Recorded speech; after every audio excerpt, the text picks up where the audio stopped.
What's up, you miserable bastards? You're about to experience the Ghost of Thor radio show, the radio show with the sexiest audience. Before we get started, I have a few notes. First, the section you're listening to right now is reserved for sponsors, but since I don't currently have a sponsor lined up, I'm going to make one up. Today's show is sponsored by you, the person listening to this show right now. Congrats! You've found the Ghost of Thor radio show, which by its very essence means that you are a part of the sexiest audience. It's a scientific fact, so if you don't trust me, you don't trust the science. Thank you for being a miserable bastard. You guys are what makes this show great.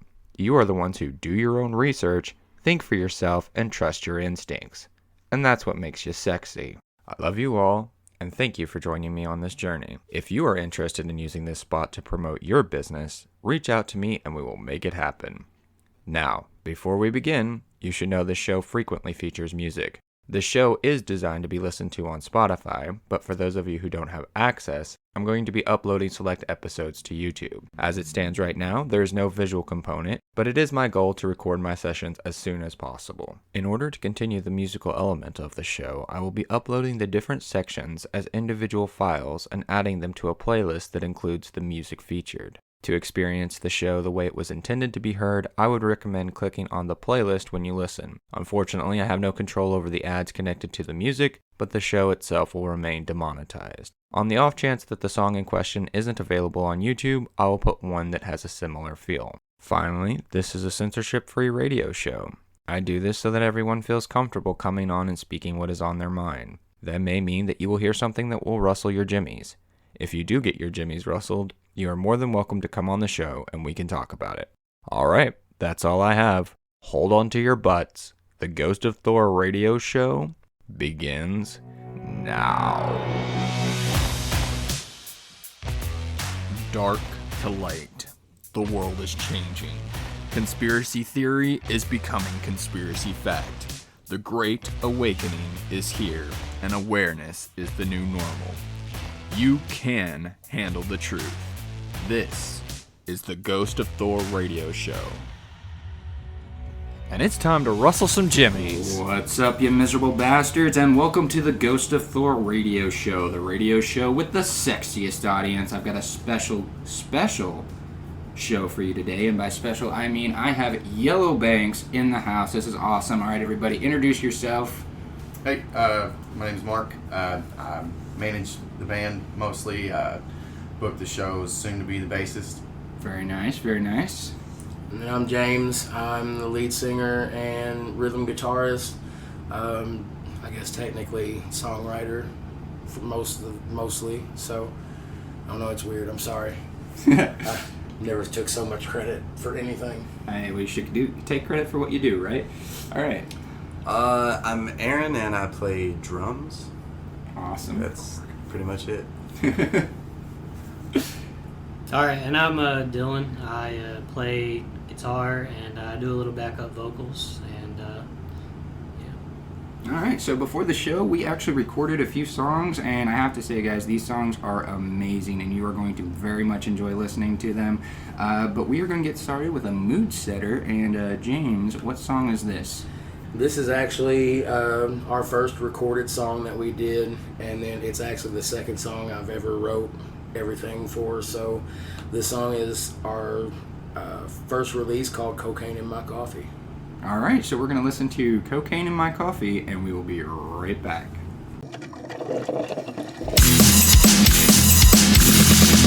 Put some cocaine in my coffee, get me right up out of bed. Get me feeling right up all night, and the fogginess out my head. But I'm feeling high and living life, they say I should be sleeping instead. So put that cocaine in my coffee, so I can get up out of bed. I've been feeling a little low down, been feeling a little tired. I need something to get me energized, need something to get me wired. So brew up a pot of coffee, I need a little kick, and mix a little powder so I can get my fix. So put some cocaine in my coffee, get me right up out of bed. Get me feeling right up all night.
Bastards, we are back with Yellowbanks. Okay, so where I want to start at is the start of Yellowbanks itself. So, you guys are a relatively new band, is that correct? Within a year still. I think we're coming up right around our anniversary of getting together, and then our first show was October of 2020. So, yeah, I'd call that fairly new still. We're like right at the year mark. Yeah. Like right there, if not already. Well, this is completely new information to me. Like, I have to say, I'm completely impressed. You guys actually came on my show when it was the Paper Bag Philosophy podcast, which was back in probably September or October of last year, 2020. And you guys were pretty solid then. And, you know, I've seen you guys rising and everything. And I assumed that you guys have been doing this for 3, 4, 5 years or something. But to find out that you haven't even been doing it a year, that is very, very impressive. Like, props to you guys. Thank you. How did that start? How did you two come together? I know James and Dylan, you two were the originators of Yellowbanks. Is that correct? Yeah. And then, I mean, I guess it really, like, when we came together, originally, we were still back in high school. We would always get together, a group of friends after school, and hang out. And so we knew each other back then and played a lot of music back then for more, like, metalcore bands and stuff. So Well, you and I weren't necessarily in bands together, but we both had like separate projects going. Right. Mm-hmm. And so I'd seen Dylan actually posting a couple of videos on Facebook of him doing some solo stuff, just practicing and playing around, and I was like, you know what, fuck it. I was like, I've always wanted to sing for a band, and we were right in the middle of COVID, so nobody was really doing anything, so I hit him up, and I was like, hey, let's jam together. And I mean, it really just kind of took off, I guess, from there. I remember you commented like on one of my videos.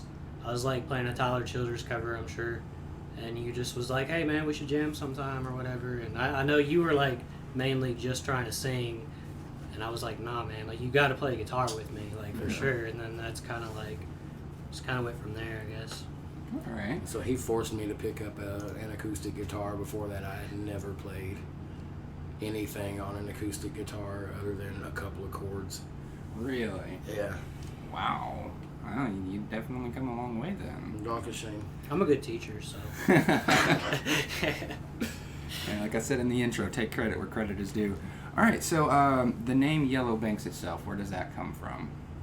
That's all you, brother, man. That you pitched that idea. Okay. Well, I mean, I don't know 100% all the details. I know, like one of the original, the first, I believe, settler would be the term for it. I know it was William Smethers. It's what they named, Smethers Park after. Mm-hmm. And so he was like one of the very first settlers, and they named.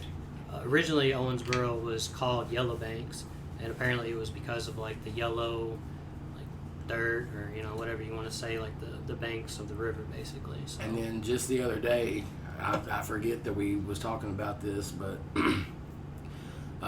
one of the guys that we play for Milligan's here in town every Monday in Owensboro. And the owner asked us, he was like, do you guys know where Yellowbanks came from? I was like, well, we had this idea, and he had looked it up. He said he's a huge history buff, and come to find out, if I'm not mistaken, didn't he say it was the goldenrods that lined the banks, and that's where it came I'd never heard that before, but I hadn't either, but it makes sense. Yeah, I mean, not saying it's, wrong. It's one of those two. Yeah. So, with that name, what I'm hearing is that you guys are really presenting, we are Owensboro, Kentucky. We're a part of Owensboro, Kentucky. Oh, yeah, for sure. Like, if it ever goes anywhere farther than what it is, we definitely want people to know where we come from, so. Hey, that's perfect, because that's the essence of the Ghost of Thor radio show. I want everybody to know, like, this is my hometown. This is where I grew up. It's an awesome town. One of the things I keep saying on the show is that everybody talked about for the longest time, there's nothing to do in Owensboro, and I believed it for the longest time. But then I was like, well, what if there is? So I started looking for things to do. I found things to do, including, hanging out with you guys, doing this show, and now I'm making things to do. And I really think that Owensboro is up and coming, and I'm excited to be a part of that movement. I think that you guys are as well. So, I'm glad that we were able to do this collaboration, and you guys were able to come on the show. That's perfect. Okay, so next question would be, who would be the third person who joined the band? I mean, in all reality, I would say Dakota very briefly, but that didn't last. But so ever at all. we'll just say Aaron. All right, so Aaron joined the band. How did you come about joining the band, Aaron? How did that? Will you see?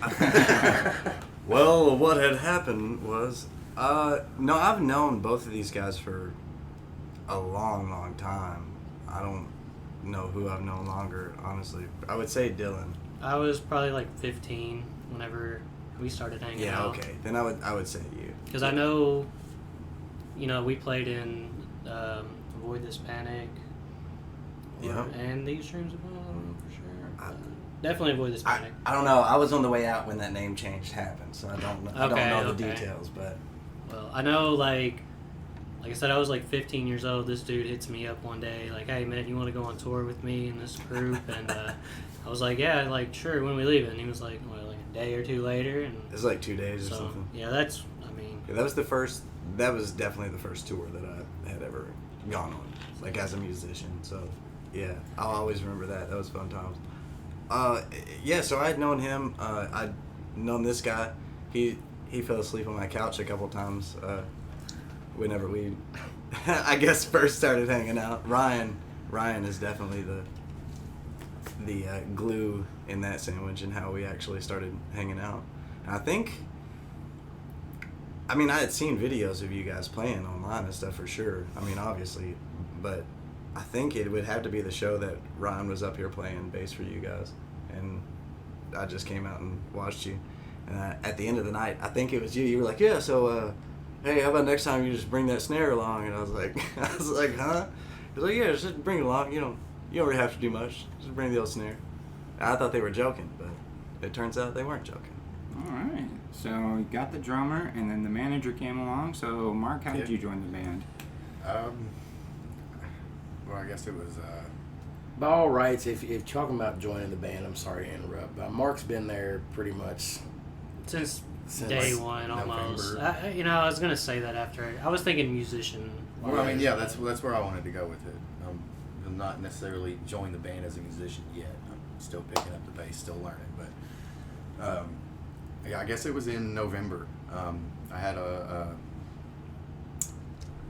really rough fall in 2020. Had a lot happen. Went through a lot of changes, a lot of self-reflection, and I think it was James and Dylan. I seen a video of them.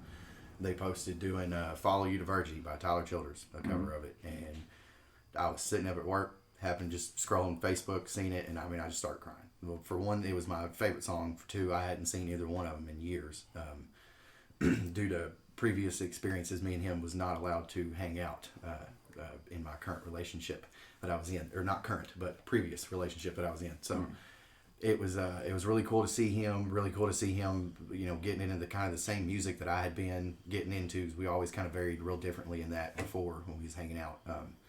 It's just like everybody else. I've known James and Dylan for years. Went to school together. I've known James since second grade here. Dylan, I seen him around Apollo, in high school all the time. So I've known all these guys for years. But yeah, I guess it was in November. I finally convinced myself to get back out of the house, and I started going to their open mic nights and stuff, and was just like, at first just wanted to be there for them, because I know it's easier when you got a familiar face in the crowd. It makes you, feel a little bit better on stage about what you're doing. You can open up, put on a better show. And it just evolved from there. They needed help. I was there. I basically told Mark, you're our manager. He was our biggest fanboy, and then he was there every show anyway. So I was like, you know what, you're gonna be our manager. Yeah, and it just, I for the longest time I would, right after he would tell people that, it was, no, I'm not. I'm just a big fan. They're my best friends. But I kind of I can do it. and they needed it. So I wanted to help them as much as I could. I knew the right people, and we just, boom. Well, since we're already on you, as manager, what are kind of your responsibilities? So as we have found out with scheduling this, it is making sure that everybody knows where we're supposed to be and when. So I'm working on that. We're getting better. I do want to, I don't know that it's necessarily the role of a band manager to do the booking. I know in some bands they've got a booking agent, some bands have a manager, some have both, some have neither.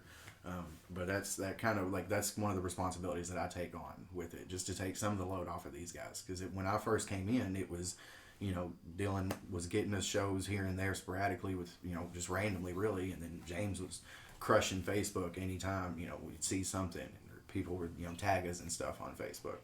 And it's got to be easier than that, you know what I mean? So I just started finding venues that I knew of from going to shows. I've been to tons of shows throughout Kentucky. I know all the venues to play at. I've got an idea of what, the style of music that most of them are looking for. And it kind of worked out, I knew all the right people. I just didn't know that I knew all the right people until I started looking. So I do the booking for them when I can. If necessary, I do as much driving as I can.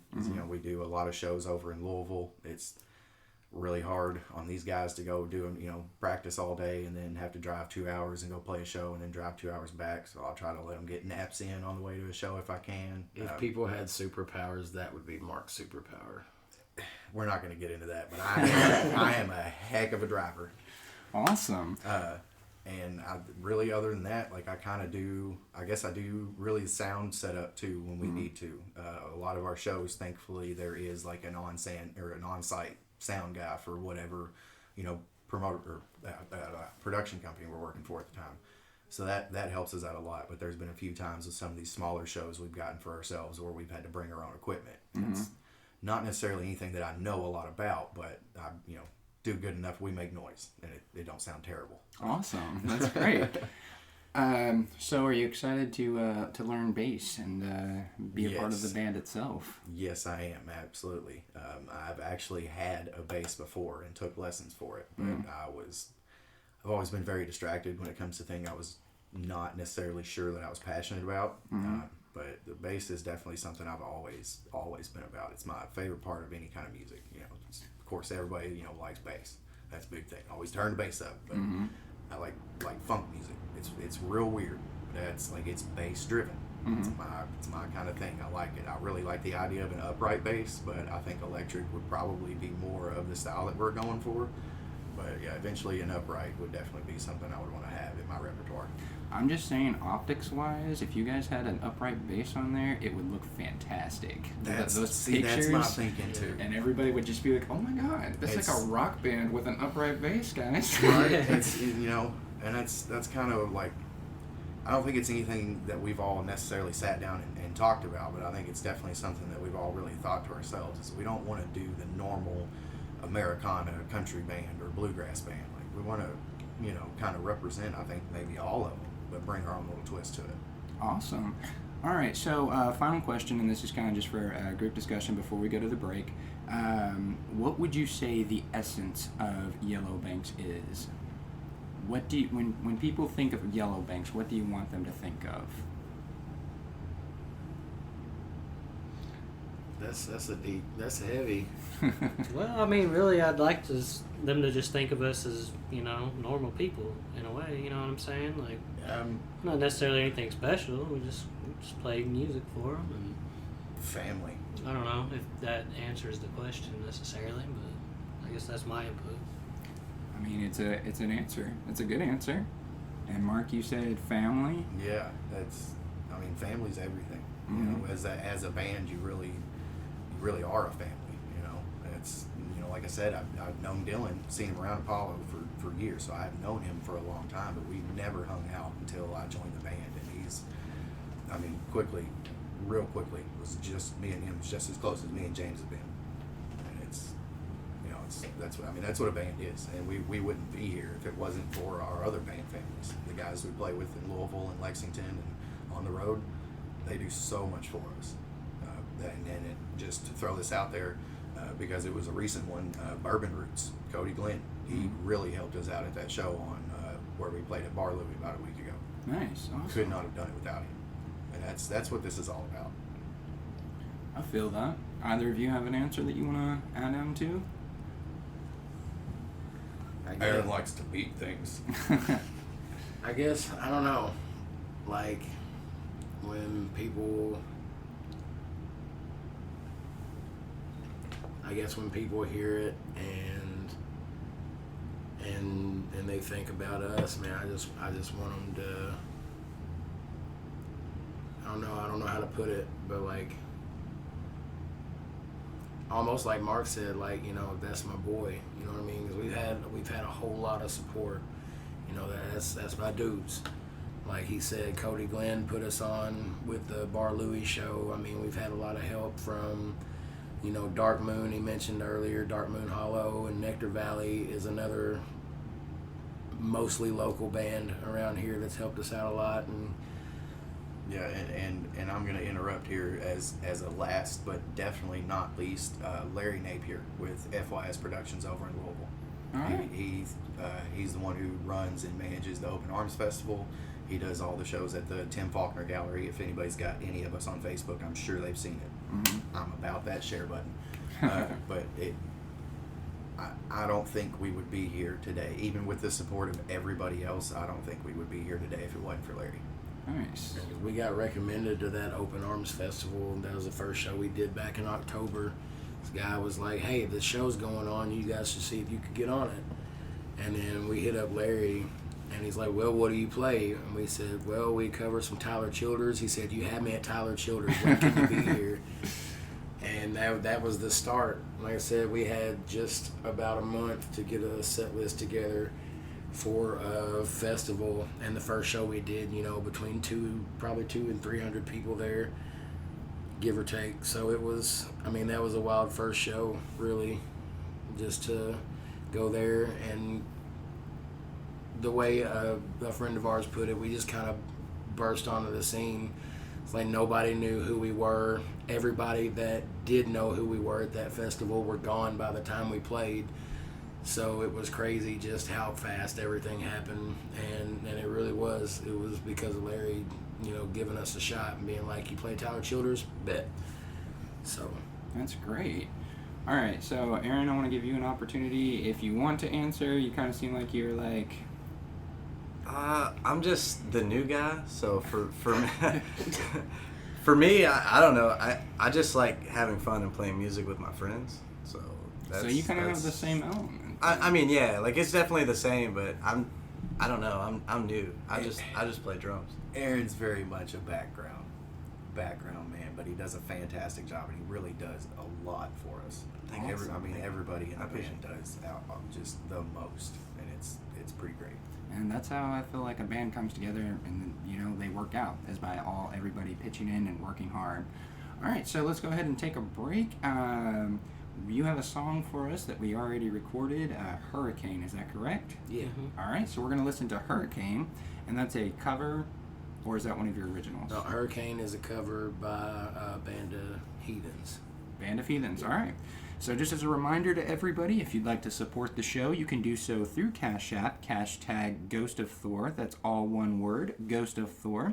And I recently found out I accept Bitcoin, so if you'd like to send me a BitO coin, you can do so through Cash App, hashtag Ghost of Thor. All right, so we're going to listen to Hurricane, which is a cover by Band of Heathens. Is that correct? And we'll be right back.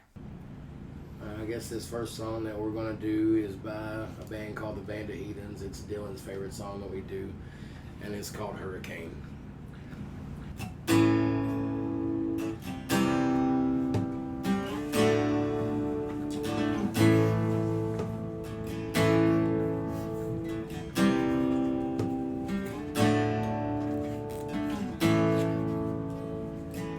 30 miles in the Gulf Stream, hear the south wind moan, bridges getting lower, shrimp boats coming home. Your man down in the corner slowly turns his head, takes a sip from his whiskey bottle. This is what he said. I was born in the rain on the Poncha train underneath the Louisiana moon. Don't mind the strain of a hurricane come around every June. High black water, devil's daughter. She's hard, she's cold, she's mean. Nobody taught her. Takes a lot of water to wash away New Orleans. A man come down from Chicago, gonna set that levee right. He said, needs to be at least 3 feet higher, won't make it through the night. But the old man down in the corner said, don't you listen to that boy. Water'll be down by the morning, he'll be back to Illinois. I was born in the rain on the Poncha train underneath the Louisiana moon. Don't mind the strain of a hurricane come around every June. High black water, devil's daughter. She's hard, she's cold, and she's mean. But nobody taught her. Takes a lot of water to wash away New Orleans.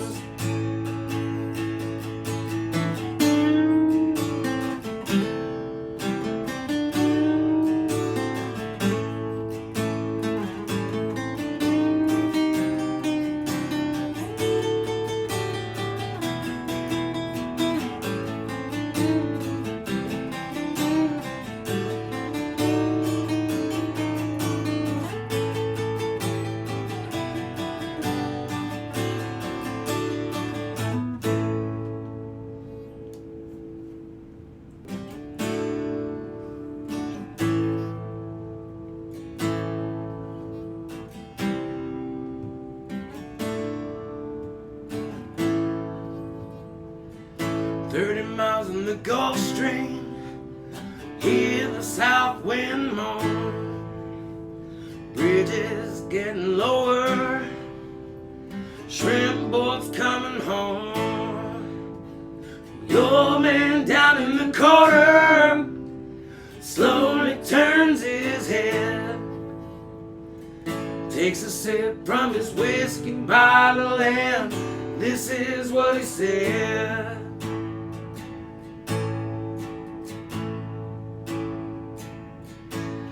I was born in the rain on the Poncha train underneath the Louisiana moon. Don't mind the strain of a hurricane we come around every June. High black water, devil's daughter. She's hard, she's cold, she's mean. But nobody taught her. Takes a lot of water to wash away New Orleans. I was born in the rain on the Poncha train underneath the Louisiana moon. Don't mind the strain of a hurricane come around every June. High black water, devil's daughter. She's hard, she's cold, she's mean. Nobody taught her. Takes a lot of water to wash away New Orleans. Nobody taught her. Takes a lot of water, wash away New Orleans.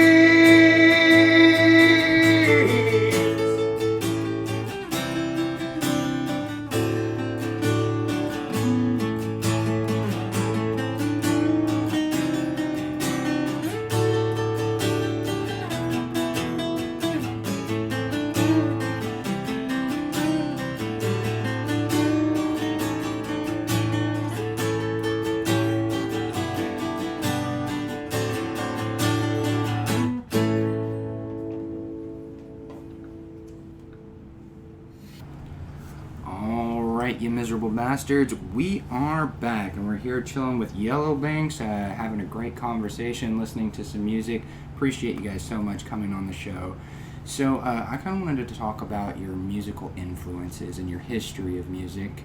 But before we get to that, I believe that you had some people that you wanted to shout out. Is that correct, James? Yeah, because, there's so many people that have really helped us and supported us, and we named a few of them. But I definitely wanted to give a shout out to both Clay Ferguson and Clay Bettinger. Clay Ferguson was the one who actually told us to get in touch with Larry to get onto the Open Arms, and then Clay Bettinger of the Barrows. They're another local band here in town, and whenever we got hooked up with Milligan's, he always ran sound for us. Anytime he can, he's helped us out a lot, and he's actually taught us a lot, and we're still learning from him. So I definitely wanted to give him a little bit of credit too, because he does a lot for us. And then actually Josh Merritt, because that's actually kind of where we started before the Open Arms, like before our first real show. But he would always do an open mic night at Wednesdays at Milligan's. He still does, and he was the first person to really kind of let us get up and do our thing on the stage there, and that opened up a lot for us. Well, I appreciate that, because that's another thing that the Ghost of Thor radio show is all about, is supporting local people, especially those who support other people. It's really important. Grow and glow, that's what I keep saying to people. All right, so I want to talk about musical influences, and I want to talk about your history of music. So, James, earlier you said that you just recently picked up guitar when you essentially started the band. Is that correct? Acoustic guitar, yeah. Okay. I said beforehand when, 10, 12 years ago, however long it's been now, I was playing with a band called Dead Before Dawn, and that's all I did was the electric guitar. I actually wrote quite a bit of our music back then, other than lyrically, so that's where I started at. But as far as acoustic guitar, yeah, it's been just right around a year. Okay, so what was it about guitar that drew you in? Really, in the music I was listening to then, I guess a lot of it, of course, was, more metalcore stuff, electric guitar. And then, now a lot of people talk shit about him, but I actually got into guitar because of Avenged Sevenfold. Zachy Vengeance and Sinister Gates, I loved hearing them. And seeing him on top of the coffin and Seize the Day during the solo, doing that, I was like, that's what the fuck I want to do right there. Like, that was the shit to me.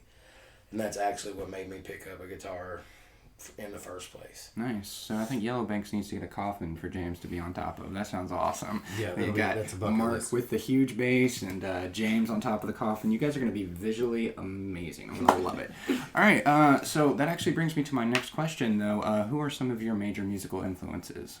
Well, I said, obviously we do a lot of Tyler Childers, and that's what really got me wanting to kind of push into that more acoustic a little bit. And then, like I said, hearing Dylan playing music that I already wanted to play, so that helped a lot. And then going back, a buddy of mine, his name's Ryan, really good friend of all of ours, really. But the first thing that I remember him telling me about music is just being an encyclopedia. Because, I've listened and love everything from Hank Williams Sr. all the way up to, like I said, Avenged Sevenfold, and then Lamb of God, and then back to Pretty Lights and Waylon Jennings. Like, there's just, music in general has been a huge influence and a huge help throughout life. So, and then, hell, I was singing, what was that song? Achy Breaky Heart. Mm-hmm. I was 2 years old, I think, in a diaper, boots, and my dad's 10-gallon hat singing Achy Breaky Heart, like when I was 2 years old. So, it's just literally been a thing. My dad was really big into it, and then that's the first guitar I ever got was my granddad's guitar, back when he was playing Hank Williams Sr. music in their kitchen, and my dad was a little kid. So, it's really rang through, other than my dad. He said the only thing he picks is his nose. So your desire as a musician, do you desire more to be a vocalist or a guitarist? Well, in my honest opinion, for myself, there's not one without the other. If I'm just singing, which I've done, I don't enjoy karaoke for the fact that I don't have something in my hands besides the microphone. I feel awkward. I was about to say, it feels like Anchorman. Like, if you're up there, just like, I don't know what to do with my hands. Yeah. Fucking Ricky Bobby. It's like, you can put your hands down. Oh, that's the one, yeah. It's like, but yeah, so I really don't see one without the other. I really aspire, though, I want to be, really closer to the songwriter side of it, because I struggle lyrically with that. So that's really, if I want to aspire to be anything, it would be more of a songwriter than, a singer or a guitarist, just because more people can get into what you're saying, if they like what you're saying versus, how you sound. And I guess everybody says we sound all right, so... I think you sound excellent. So, all right. So I'm gonna throw it over to you, Aaron. What are your major musical influences?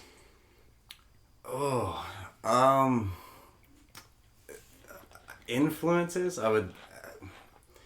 That's a very broad question. I listen to just about everything under the sun. Yeah, it's a good way to be.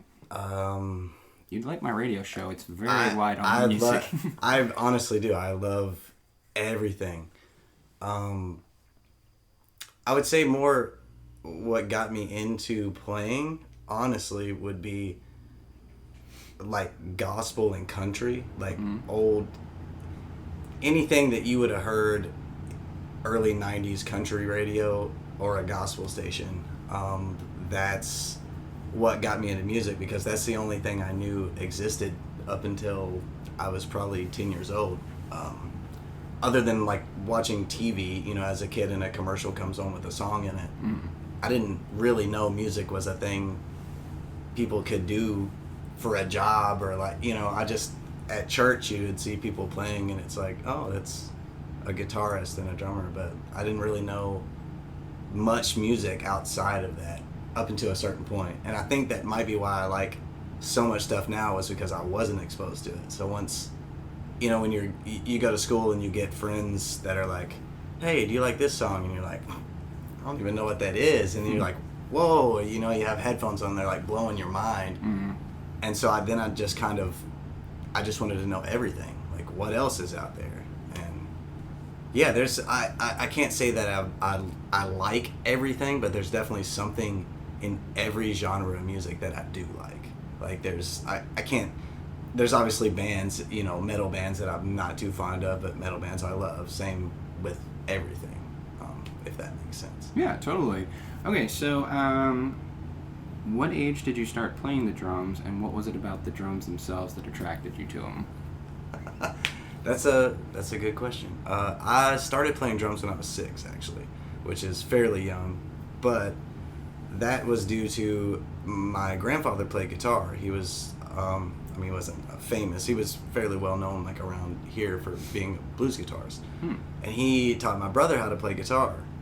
And I was more, I guess, just jealous, like a jealous little kid. And I wanted to learn how to play guitar, but my brother wouldn't teach me. And so I think my parents were just kind of like, we'll just get him a drum set. Because I guess that's what I said. I was like, well, I want to play drums. Like, I knew it from church. And they bought me a little drum kit, and my dad would, I have to give a lot of credit to them, because they would just let me be in the back room banging.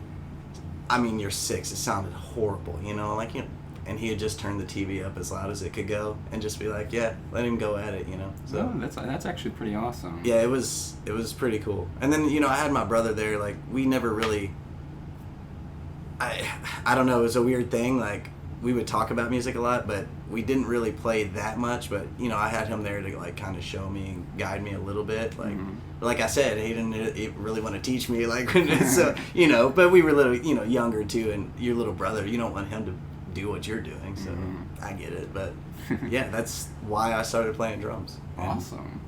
All right, so I'm going to throw it over to you, Mark. Mark, who are your major musical influences?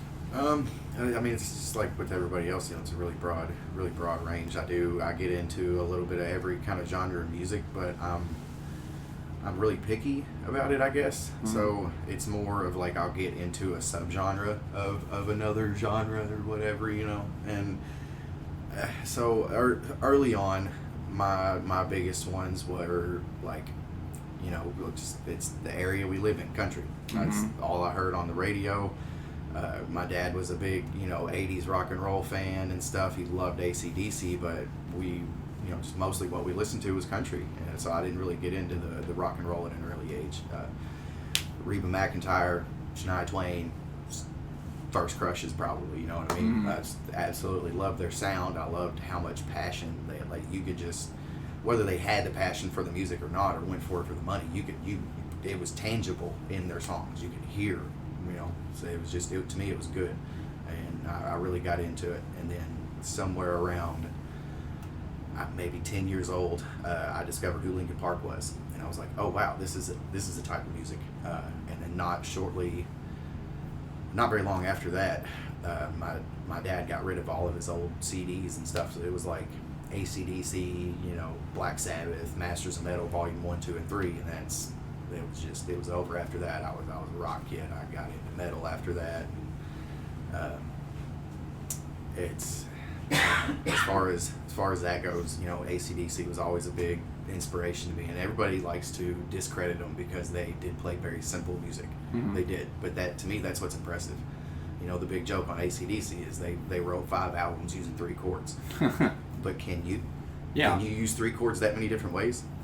No, not a lot of people can. And to me, that's what I really liked about them. I probably couldn't name off a whole long list of lyrics. I don't think I really ever paid attention to it. It was just, look what they're doing with the same sounds over and over and over again. It's very impressive.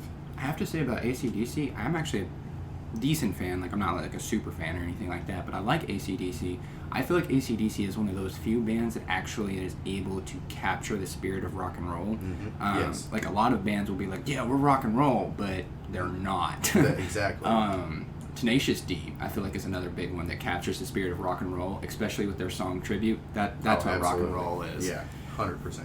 All right, so what about, I know that you said that you recently learned how to play bass, but you also played bass back in the day. So what's your musical experience? Well, my experience with music started, as far as being active in it, I guess, I think at an early age, like 6 or 7, I think I had an acoustic guitar, but it was never something I really wanted to pick up. To me, it was mostly like a toy to me, I feel like, not like an instrument. So I never went anywhere. I don't even know whatever happened to it. It got put behind a couch one day and, disappeared from there. But in 7th or 6th grade, middle school, you've got to pick extracurriculars. I ended up joining band. Mm-hmm. So my background in music is actually very theoretic more than anything else. Okay. So I can read sheet music fairly well. I'm pretty good at that. Hey, that's definitely beneficial. It is, and a lot of people, as I've come to find out, like they can't, and it's not a bad thing because they are still better musicians than I am. Mm-hmm. It's not really extremely necessary when it comes to creating your own music. So it's kind of like, if you have it, it's a benefit, but if you can't do it, it's not necessarily a disadvantage. Mm-hmm. So I played the saxophone for about 7 years.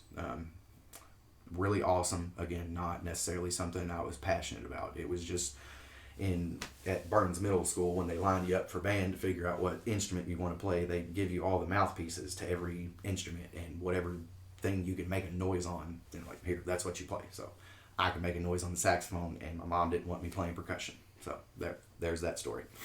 Thanks.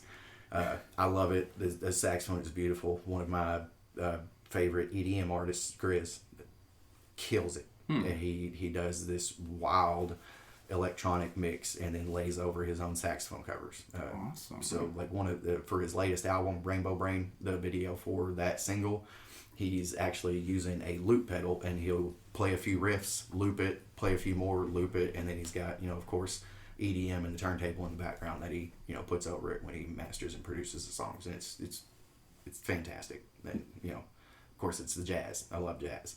Did you say that was Grizz? Yes. All right, I'm going to check that out later. That sounds awesome. All right, so we're going to throw this over to you, Dylan. Who are your musical influences? Well, I guess I'd say, like, from the very beginning, it probably started out with, like, Green Day. And then, like James said, I got really into Avenged Sevenfold. And from there, I'd say Brand New. I mean, that's one of my favorite bands to this day. Mm-hmm. Like I said earlier, Pink Floyd. Those are, like, you know, some of the top ones. Like, you know, like Aaron and Mark said, like, I love all music, really. I didn't really get into country so much until, like, maybe the past 3 or 4 years. And kind of going through some of the things that I was going through, I was able to, like, relate to some of it more, I guess, without going into, like, a lot of detail. But, yeah. I'll feel that. All right, so when did you start playing music? And, when did you start playing music? In 5th grade, I joined band. I wanted to do percussion, but I couldn't, like, move my hands and tap my foot at the same time, and apparently that was, like, a big deal, so they wouldn't let me do percussion. So I started playing cornet, which was it's like a smaller version of the trumpet. Mm-hmm. Sorry, they were distracting me. And then when School of Rock came out, I think it was 2003, I was like, man, I want a guitar. Like, I want to do that. You know what I mean? It's like all these kids, like, probably around my age, you know, got this rock band. I was like, man, that is so cool. And so, I mean, yeah, it was either 2003, 2004. I got my first guitar, and it just kind of went from there. Eventually got a drum set. You know, I'm not great. I'm not as good as Aaron, you know what I mean? But I'd say guitar is definitely more of my expertise.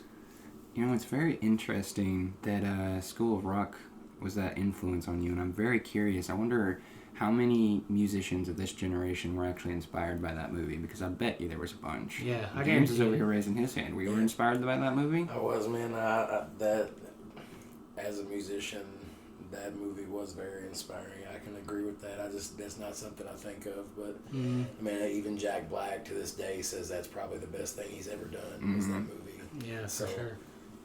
So, yeah, I think that was 2003, so I mean, 18 years ago, so And you've been playing pretty consistently since ever then? since, yeah. It honestly Never forget. shows, man. Like, I was listening to you guys play earlier. I was listening to your solos. They were fantastic. So, Thank you. I really appreciate you bringing that onto the show, that energy onto the show. You guys are fantastic. All right, so that's everybody's individual. So let's talk about Yellow Banks, the band. What are your band influences? What kind of sounds do you kind of go for? Well, that's an open discussion. Anybody can answer that one. I love how y'all both just looked right at me. Tyler Childers, I mean, Yeah. that's where it all started, really. I think that's one of those things that we've never necessarily like verbally discussed, but you know, Tyler Childers is definitely a major influence on our sound and what we do. Yeah. And Really, it's- I'd like, if I could put a top 3, you know, just to throw it to Kentucky specifically, it would be Tyler Childers, Sturgill, Simpson, and Chris Stapleton. Nice. They're 3 people that have really come up on the rise, and they're all from Kentucky as well. So I did not realize that.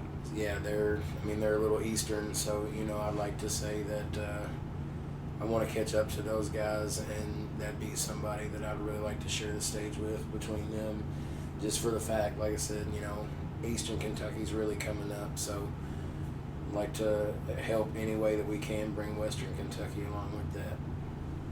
And that's not to say, I'm sorry, but that's not to say again that we don't have Dylan over here singing Britney Spears too. So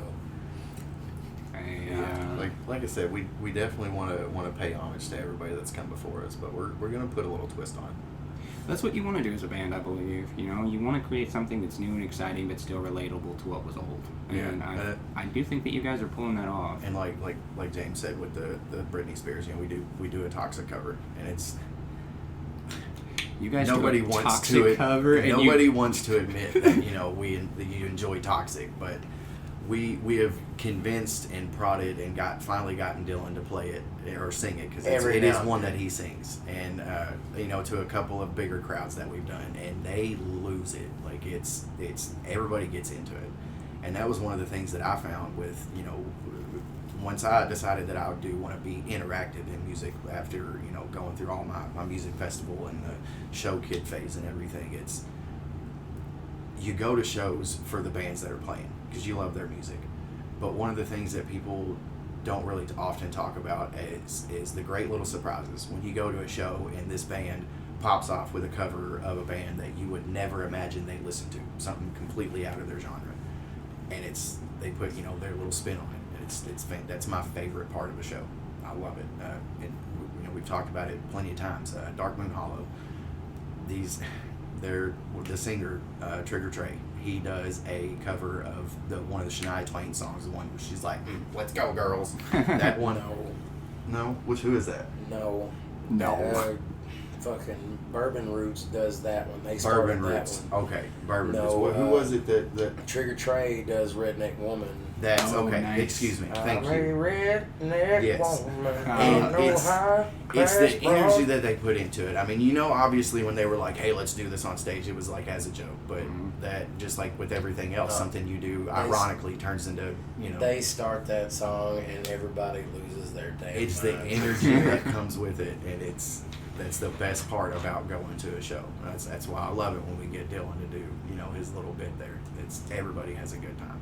If I had known that you did a Toxic cover, I would have forced you to do it for the show. But I already got the songs recorded. I'm gonna come see you guys live, and when I come see you guys live, you got to do that for me. All right? Is that a deal? That's a deal. All right. Shake So off, everybody shake come on see. it. We're He's witnesses. We're shaking on it, We're everybody. witnesses. All right, so definitely go check out Yellow Banks live sometime so that you can hear their version of Toxic sung by Dylan. I'm going to go do that sometime. So definitely let me know next time you guys have a show, and I'm going to make it there. All right, did you guys have any more comments on band influences? Are we good? Aaron? Yeah. Aaron? You say much over there? Yeah, I show up and they have this book of songs that they already know, and then I learn them and play them. Right, that's... Yeah. I feel like I kind of skipped over the whole, how did you end up playing bass? So my dad did also, he was there for any time I got a wild, whimsical idea of, I want to play this real quick. He was right there. He picked one up for me. It was always, didn't have to be brand new or whatever, but when I wanted to, learn how to play electric guitar one weekend, he went and picked one up, and I gave it a try for a couple of weekends, and I put it down. He still has it. Excuse me, my Uncle Pat has it now. So it's still around. And then with bass, I honestly don't remember how I ended up with getting a bass, but he got me one for Christmas one year. And I stuck with it for about 2 or 3 months. I took lessons. I bought, the little videos and stuff. And I tried it real hard, but it ended up getting stolen or something. It had been, I hadn't touched it in months before that anyway. And then, so really with this new time coming around and me wanting to pick it up, it's mostly out of need. Like, we need a bass for the band. Mm-hmm. It's hard to find a good bassist that has time to do it or is looking to play the type of music that we're wanting to play. And again, with how I've come into doing everything else for them, it's see a need, fill a need. The Robots movie, I love it. But okay, yeah, I know that. It's these boys need help. I'm there for them. Oh, I appreciate that. That goes back to what you said earlier about family, and I do really get that sense of family from you guys, and I appreciate you bringing that to the show because that's good energy, man. Mm-hmm. Any final comments before we go to the break? I will say that despite me being the new guy, they've actually shown me a lot of cool songs and music that I probably wouldn't have found otherwise. Maybe I would have, but it definitely has opened me up to like learning and listening to new music. Again, not that I would have found that on my own, but sometimes like a good handful of the songs they play are songs that I had never heard before joining the band, and so I like, that's just something that I like and I think is cool. You're welcome, Aaron. Yeah, thanks, man. I appreciate it. Thank you.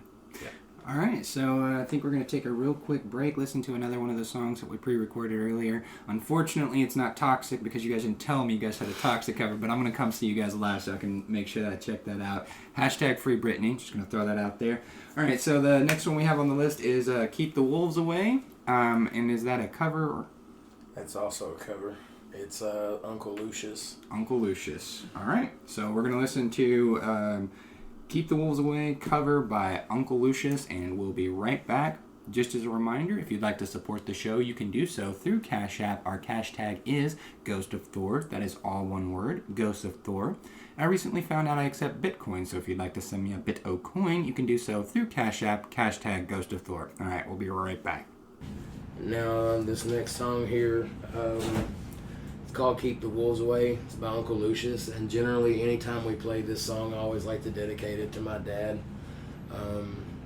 mainly because he's always been super supportive in everything that we do, and he's worked his ass off his entire life, broken his back and his legs and everything else just to make ends meet. So this song kind of represents what he's done for us and then what we're trying to do to make ends meet for him. So he said this song is called Keep the Wolves Away.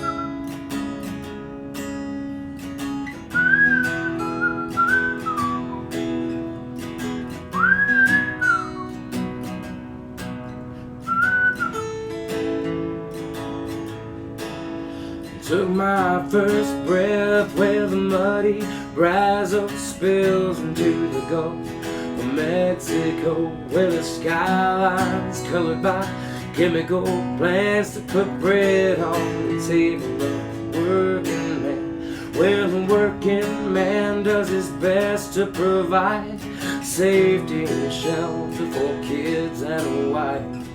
Giving a little love and soul every day, making overtime to keep the wolves away.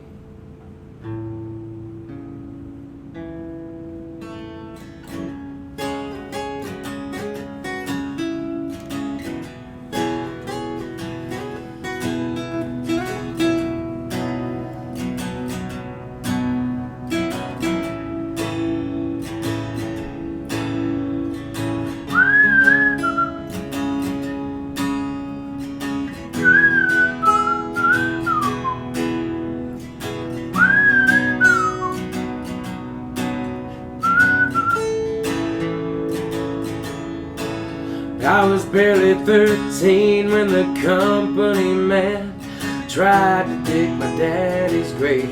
It happened on a French-owned tanker ship, spilling poison in the Galveston Bay.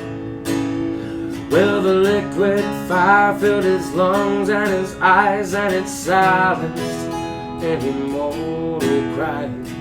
Cold in the grip of death's stinging pain, he fought like hell to keep the wolves away.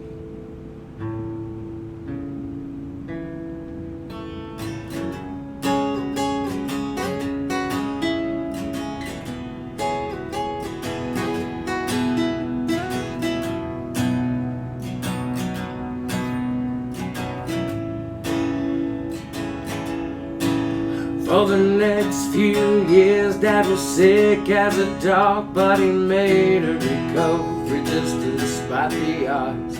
Settlement came and we moved out of town where the sky ain't so heavy with refining clouds. Yeah, he's still alive, he's doing good, he's in his 50s, but the money's running out. He's pinching for pennies, going for broke with every song I made, 'cause now it's my turn to keep the wolves away.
right, you miserable bastards. We are back. We're sitting here with Yellow Banks. We've been having a great conversation so far, listening to some amazing music. We really appreciate you guys once again for coming on the show. So I want to talk about being in the band itself. And the first question that I would have for you is, what is the best part about being in a band, and what is the worst part about being in the band? And I'm just going to open that up to anybody who'd like to answer. Okay, I'll start with the worst, I guess. I don't know. I'm not really like a very sociable person, I guess I would say. James and Mark are always giving me hell because I just kind of keep to myself at the shows, and they're like, get out and talk to people, and I don't know. It's just like, I don't know. I guess I got like a shell, if you will. So, I mean, I don't hate it. Like, it's not like I hate talking to people or anything, but like, I guess that's like been more of a struggle for me, I guess. So the you don't necessarily like the attention. Is that kind of? Yeah, I wouldn't want the spotlight necessarily. I mean, I love getting up there and playing, but like I don't know, just like there's times where I'm more sociable than others, I guess. But like, I guess for the most part, I'm just like I usually keep to myself more, unless I'm like really close to the person, you know what I mean? But I mean, I do kind of think that that's a hallmark of a good musician, one who's like not in it for the fame. Because if I was a rock star, notice I said rock star and not musician, I'd be doing it for the fame, you know. So I like the fact that that your passion is in the music itself. I think that's a good. Do you have a best part about being in the band? Well, I mean, it's just nice to be able to do something you love, and hopefully one day make a living off of it. I mean, we're getting to that point, I guess, but I don't know. It's just nice. Instead of having to wake up and do something, you don't genuinely like doing. I mean, nobody wants to wake up and go to work every day. I mean, who wants to do that? I mean, unless it's something you enjoy doing, I guess, like I said. I'm right there with you. I still have a job myself, and that's 8 hours a day that I'm not spending on my show, and it drives me crazy. Mm-hmm. So, I wake up in the morning, I'm thinking about my show, and then I have to go to work, and I'm still thinking about my show. Like, what am I going to do? Who am I going to talk to tonight? What am I going to ask them? I'm really enjoying the passion of just getting into this creative venture. So, do you feel similar with Yellow Banks? Oh, yeah, for sure. I mean, it's like, probably, definitely like the most successful that I've been with any band. I mean, like I said, in the past 15, however years, I've been playing in different bands and stuff, and so, yeah. So without getting into any numbers or anything, just a yes or no, have you guys done paid gigs? Have you guys made money from your band? Oh, yeah. That is fantastic. Yeah, that's great. I'm really proud of you guys. Like, you're really... I've been watching you. I had no idea that you guys have started less than a year ago, and your upward rise has been amazing.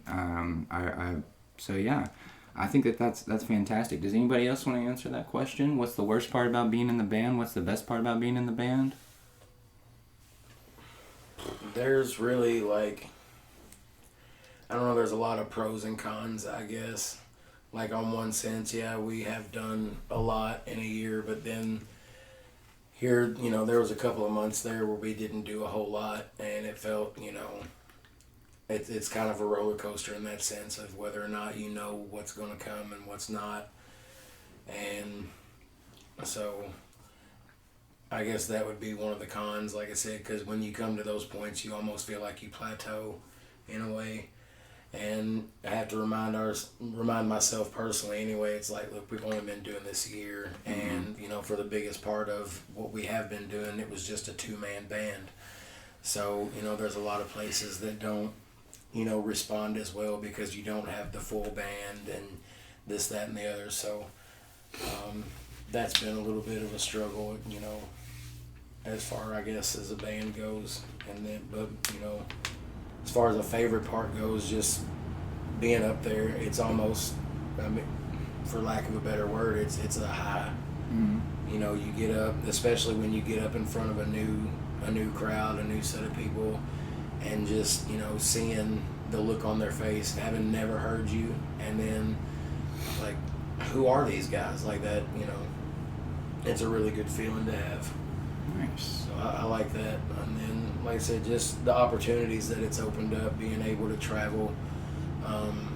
You know, with being in the band, it has freed up some time where, you know, sometimes it takes it. But like we were allowed, you know, between the hours that we were working at the time and the COVID that we started during all that. But, you know, me and Mark got to take a trip out to Utah, and so, you know, that allowed us a little bit of freedom to be able to travel and see some of the country. And then, you know, from here to Utah, we've played in Illinois, we've played a couple of places in Tennessee, throughout Kentucky. So, you know, in a year, we've definitely, you know, come quite a ways. And so that's probably my biggest pro on that, is just the opportunities and being able to travel and see things that probably wouldn't have got to see or, you know, venture out to do.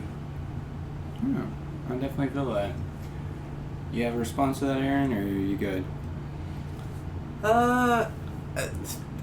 For me, I mean, definitely the pros is just getting, like I said, just get up and play music with my friends. Like I don't know, for me, that's what I enjoy doing. Like, I've kind of based my whole life around that, just playing music in general.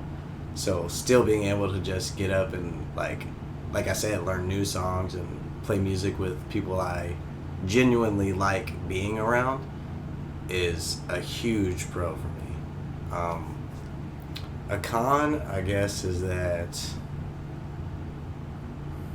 Dylan won't play Toxic as much as I want him to.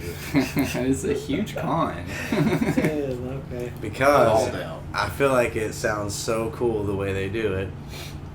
I mean, I do it open mic almost every Monday, so. I don't have too many yeah, but that's not when it counts. Okay. You do it very well. You sing it well too. I guess for me, really, it's hard to want to say that there is a worst part about being in a band, because it kind of makes me feel like I'm putting out there that I'm ungrateful for the good parts. But you know, if I had to pick one, it would be the uncertainty of it. Mm-hmm. Everything is very much up in the air, and I've always, I mean, I've got a very with my, you know, very strict theoretical background in music. I've always had certain guidelines. You got to do this, you know, you got to do these certain things in this certain time. And then I also have a background in the military too. So I am very much a go-getter, do what I'm told kind of person. And that, you know, there's nobody here telling me what to do. It's all me. I'm that guy. So Mm-hmm. it does give me quite a bit of anxiety, but I like to view that as also an opportunity to grow. Mm-hmm. You can't grow in an area of comfortability, and anxiety is definitely very uncomfortable. So, you know, it's a challenge. Push myself. Those are some very good thoughts. So definitely keep that mentality going forward. It will serve you well. All right, I wanted to ask about fans. Have you gotten any fans yet, like people that you don't recognize that come up to you and be like, "Oh, you guys are Yellow Banks"? Yes. Awesome. Surprisingly. Like it's yeah, surprisingly and crazy as early as it's been. We actually was it the three of us that went to see Dakota play?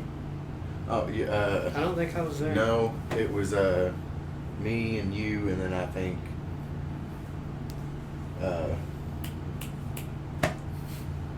Anyway, Somebody else. Was it your other- We ended up oh, seeing somebody else there. Your other guitar player. Yeah, Okay. it was the other guitar player. okay. That's what it was. Gotcha.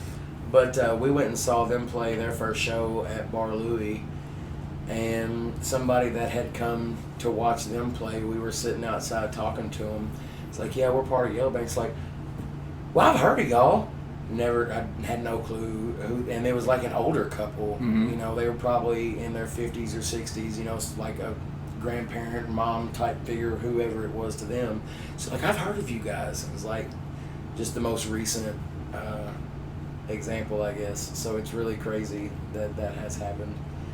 And there's been a few times where, you know, we'll go check the Facebook page or whatever, and we'll have messages from random people in the middle of like southern Tennessee, not even northern Tennessee, where we may have played a show at some point, you know, that are you guys are killer. You know, I've been checking you out. I've been following you since you've been posting. It's really cool to see, like, you know, not only are we gaining grounds, you know, with people that actually have come to our shows or just happen to be around and, you know, got to hear us. It's like people have really just sought us out. And for being as young as we are, and, you know, for what we all like to say as inexperienced as we are, it's kind of a really cool thing.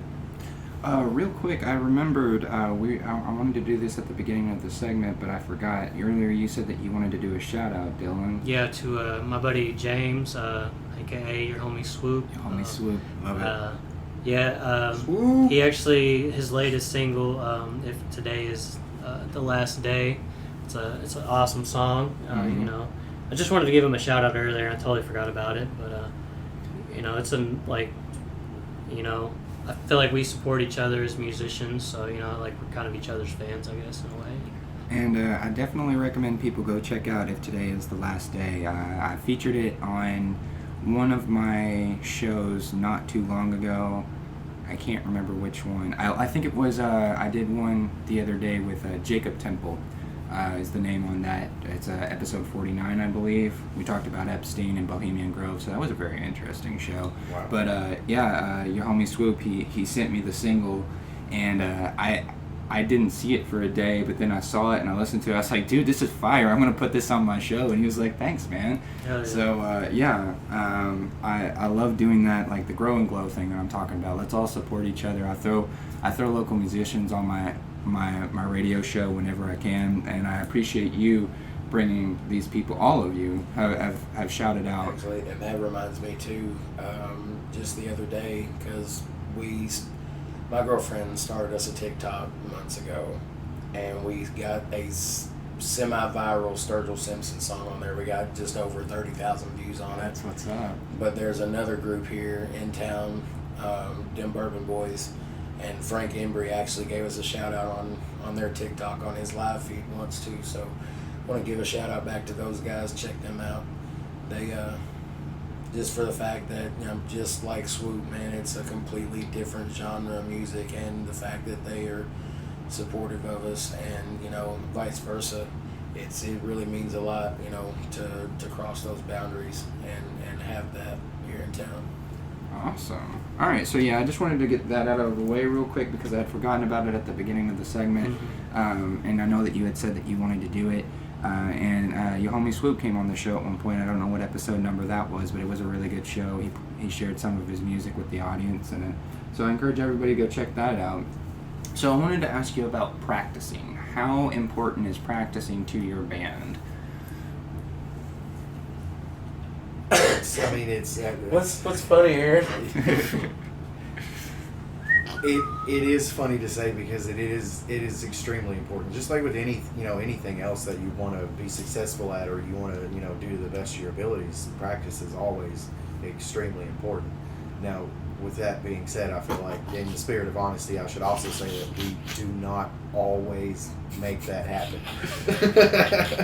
It's pretty rare. Our practice is not as high of a priority as it should be. We'll be honest. That being said, you know, a lot of the shows that we did were me and Dylan, and, you know, in the heart of trying to write our own music, we have put learning new material on the back burner so much as writing our own music. So me and Dylan have been playing a lot of the same stuff and adding, you know, stuff here and there.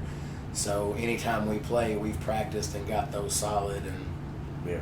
And that's, you know, and another thing to add to that is that, you know, we don't always convene very well for practice, but like I know being at James's house a lot, there's hardly a whole lot of time where he's not, you know, sitting around the house, but he's sitting around the house with a guitar in his hands, picking around on it, you know, 10-15 minutes here or there, and then go do something, and then he comes right back to it. And I'm sure Dylan's the same way. You know, and like with what we were talking about when Aaron came in for that first show, we just literally sent him a list of 10-15 songs, and he on his own learned every single one of them, not necessarily having heard us play them, just listening to the songs on his own. Yeah, so that's another thing that's like, everybody's giving shout outs. I just want to give shout outs to phones for being able to send videos. Because It's pretty much how I learned these songs. Yeah, and I think that's something that's also come about really as a more prevalent, I guess, form of practice, especially due to COVID, is, you know, practicing on your own and then getting together maybe once a week to make sure everybody's kind of on the same page. Like with what we were talking about, another one of the semi-local groups, Nectar Valley. I'm pretty sure it's a 50-50 split. You know, half of them live in Louisville and the other half live in here in Owensboro. It's a 30-20, I think, or no. It's some weird fracture. 60-40, because but, three you of know, them. 3 of them live in Louisville. It's 3 of them, okay. And you know, 2 live here in Owensboro. So that's, Oh, I would wow. imagine that makes it extremely difficult to get together on a fairly regular basis. But, you know, them boys have made leaps and bounds in progress over the last 2 years once they've settled in on their, you know, little setup. And I think it's going to be something that, especially in the coming future with how uncertain that everything really is with all the new lockdowns and all the weird stuff, I think it's going to be something that's just standard from as far as what we know, you know, band practice to be for the future. Mm-hmm. Okay, so earlier I know that you talked about discouragement, and I think that every artist has those moments of discouragement. For you guys, what is it that has kept you motivated and kept you going to get you to this place right here? You know, as a broad sense, you know, there's friends, family, and fans. You know, like I said, my mom and dad particularly have really been supportive of what we've done and what we've been doing. A lot of our friends, after hearing us and being real supportive of us, like, you know, going back to Larry and a lot of the people that we know in Louisville, you know, that revolve around, you know, that scene and FYS and stuff. So, you know, we've got a lot of friends and family that have supported us, and then, you know, anytime we do play somewhere new, there's always somebody coming up like, you guys are awesome. And, you know, it wouldn't be something worth pursuing, you know, if we weren't any good at it. And, you know, that helps a lot to, I guess, kind of push me, like, you know, it's what we're doing is doing something. You know, people feel what we're doing, they like what we're doing. And I've never been one to think that I was any kind of good at it, because I got told one too many times, you know, I'd just be singing for fun, don't quit your day job. Mm-hmm. And then we started this, like I said, fuck it, I'm going to try this and see what happens. And it took off, like really unexpectedly took off. So. All right.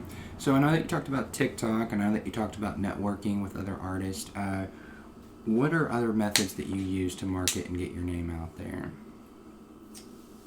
Really, especially in today's world, social media it is number one. You know, there's so many different platforms that you can be on in a multitude of different ways. You know, Instagram's really good for, you know, just like for me, I use Instagram to promote our shows. If we have a show banner or something like that, that's about the only thing that I'll post to either the band page or my personal Instagram. I'll share our posts.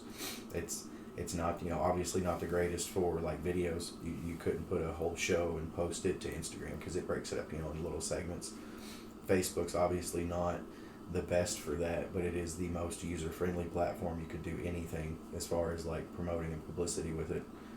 I don't know, I mean, it's like we play any chance we get. You know, I'm sure, like I said before, anybody that's got any of us on Facebook has seen the multitude of times that we just get bored and James will go down to the park and play and just stand out there and play on the corner. We've played a couple of free shows over in Louisville. We've got another huge a benefit that we're playing in October. In October, where is it? For some reason, Leiden. What? But I feel like maybe somewhere in the Somerset area, somewhere in that general area. But it's the Gimme Shelter benefit concert. It's there's probably about 20 or 30 different artists on the bill and a bunch of food vendors. It's all completely free.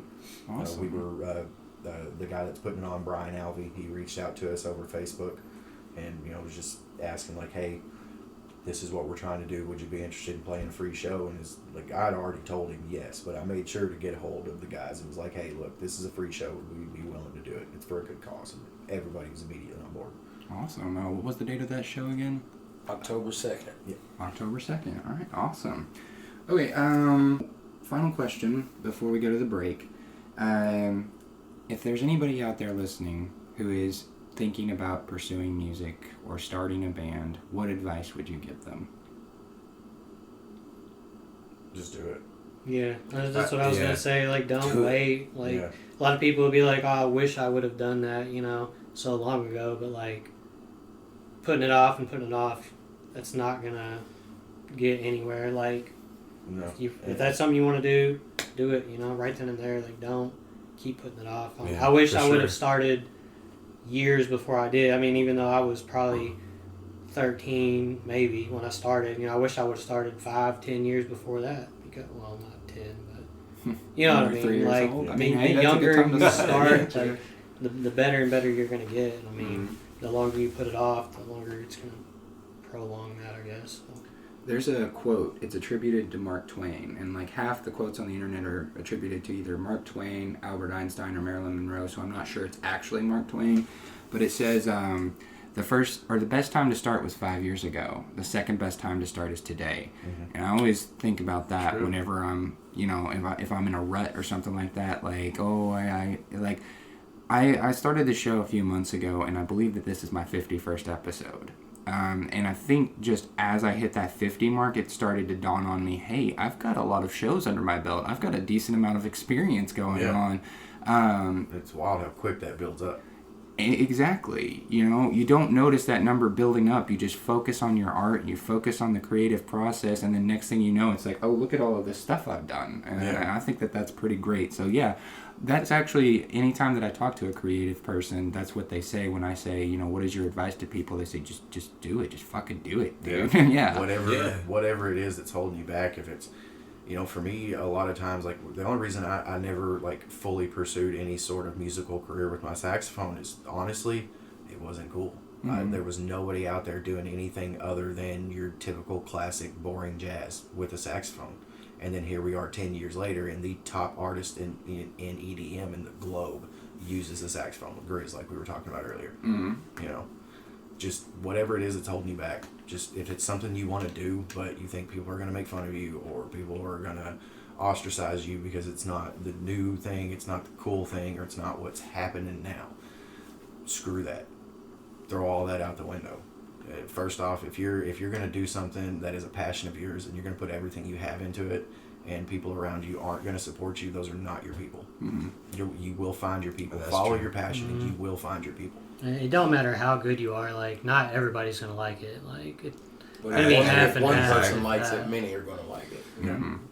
And chances are, if you yourself like what you're doing, then other people are going to like it as well. I think that's True. You'll attract people that like the same things. Yeah, that was one of the first bits of advice that I ever gave those two boys when they first started playing, and I was coming to their shows, is as long as you enjoy and think what you're putting out is of decent quality, and you at least put on a facade that you love what you're doing while you're on that stage. It may not be your best night, you may not be having the best show, but if you get up there and you play it like it is, the crowd's going to feel that, and then the crowd's going to dance harder, and that energy is created, and it's going to come right back to you. And it's like we've talked about here recently, one of the best shows we had was in front of probably 7 people, but it was 7 of our biggest fans. They never stopped dancing the whole time. That's It was more than 7. It's more than 7. There was like 13. Yeah. I actually said something similar to some people the other day. They were trying to do an album release party, and not very many people showed up. And I said, guys, put on the performance that you would for 200 people. That's right. Do it every time. Have that consistency. Keep that energy and that momentum, and you will bring people in. Exactly. But that is all of the questions that I have for this section, so I feel like it's a good time for a break. So now we are going to do an actual original from you guys, and you said that you wrote this, is that correct, James? The song Nobody Gets Out Alive? Yeah. All right, so this is going to be an original from Yellow Banks called Nobody Gets Out Alive. And just as a reminder, if you'd like to support the show, you can do so through Cash App. Our cash tag is Ghost of Thor. That is all one word, Ghost of Thor. And I recently found out I accept Bitcoin, so if you'd like to send me a bit of coin, you can do so through Cash App, cash tag Ghost of Thor. All right, so we're going to listen to Nobody Gets Out Alive, and we'll be right back. All right, this next song that we're doing was actually the first song that we that I guess I ever wrote. It's called Nobody Gets Out Alive, and we were literally just driving down the highway, me and Mark, and I was like, write this down. And from then on, we wrote this song on the way to lunch one day, and then put some music behind it. And it's a little short. It's more kind of like a jam song, I guess. But that being said, it's I feel like it's kind of fun, kind of dancey. So that's what we're gonna do next.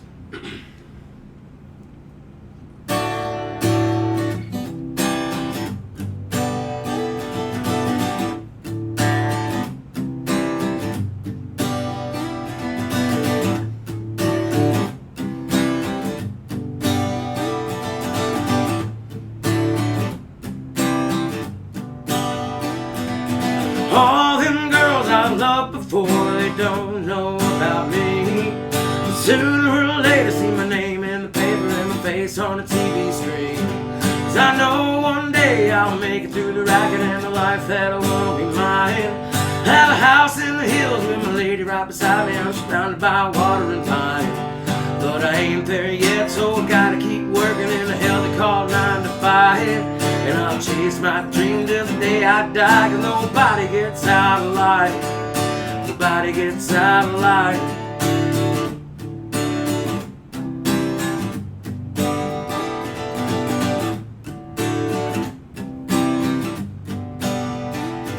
Well, I've seen a few places and a million different faces. One thing I've come to know, that most people feel life has got nothing real and they got no place to go.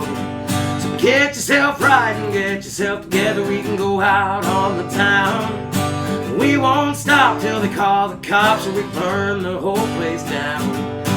Most people stuck just a working life away in a hell they call 9 to 5. You better chase your dream till the day you die, 'cause nobody gets out alive. Nobody gets out alive. Here comes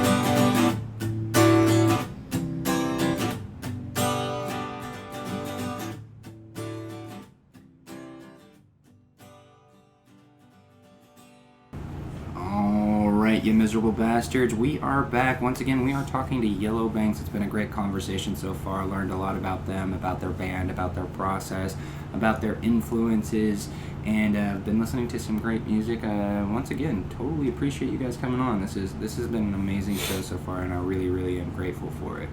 So I kind of want to talk about the future of Yellow Banks. Where do you guys see yourself in 5 years? I don't think that's a question that we've asked ourselves either. We talk. I mean, Yeah. I know we want to, like he mentioned earlier, we've taken him, kind of took a break from playing shows, because our typical set list mostly involves covers. Of course we've got the 2 originals and that's about it, but that's, we're trying to push our focus more towards that. So I think, in the next 5 years, if that's how long it takes, or if we can get a couple of them out, then I think our next real goal is to put out an album, or just get something out there that lets everybody know, this is who we are. I definitely think that that's a good goal. I think that you guys have the talent and the ability to do so. I think that one of the things that limits a band is when they remain a cover band exclusively, instead of venturing out and writing their own material. And I have to say, the Cocaine in My Coffee song, the internet was a little bit spotty earlier. I only got to listen to half of the song, but instantly I was impressed. And the half that I heard, I was like, oh my gosh. And you guys actually started it with the coffee burbling and everything. That was just classic. I love that was Aaron's idea. Good choice, Aaron. That it really set the tone for the song, and then you guys' vocals and guitar playing. Oh my gosh! I can't wait to actually listen to the whole song because I think I'm going to enjoy it twice as much because I hear twice as much as the song. So what about shows? What type of shows do you want to play? Do you think you'd ever want to do a festival circuit? Do you think you want to do... Yes. Yeah, I'm not even going to let anybody else answer yes. Yes. Like I said, I come from a festival background, and right about the time that I hit my first festival would have been Terrapin Hills. That was in 2011, and that was... I mean, it couldn't have been 6 months after me and James had our first big fight. I mean, we were 20, we were living together, a lot of bad, stupid miscommunication crap over things that were very much unimportant. That we let, both of us let get into What do you mean we, paleface? Hey, look here. Look. But I love you. I love you very much. So, like, once I got into that, and then, I did my learning. I really figured out what I wanted to do with my life. Crawling around on a lot somewhere, and as wild as it is, but it's like that's where I want to go. And then to come back out of having basically wasted, and not wasted my last, basically decade of my life, but I took a lot of great opportunities and squandered them, and I was very much let myself be distracted and was kind of just on autopilot. And the beginning of that, to get back full circle, is kind of what led to mine and James's fallout. And then to finally get out of that after a decade and come back to hey, just try to get back to where I was, to see him kind of on the same path, and then be able to bring him to some of those festivals where I really did a lot of growing, and it was kind of like being able to have him there with me in those moments. And I think after they have played a couple of festivals on their own, and we've gotten them in a couple of them since I've joined. I think it's something that we really enjoy, and I think a lot of that scene, especially the Kentucky festival scene, I think they really enjoy our sound and what we do. One festival that you absolutely want to play?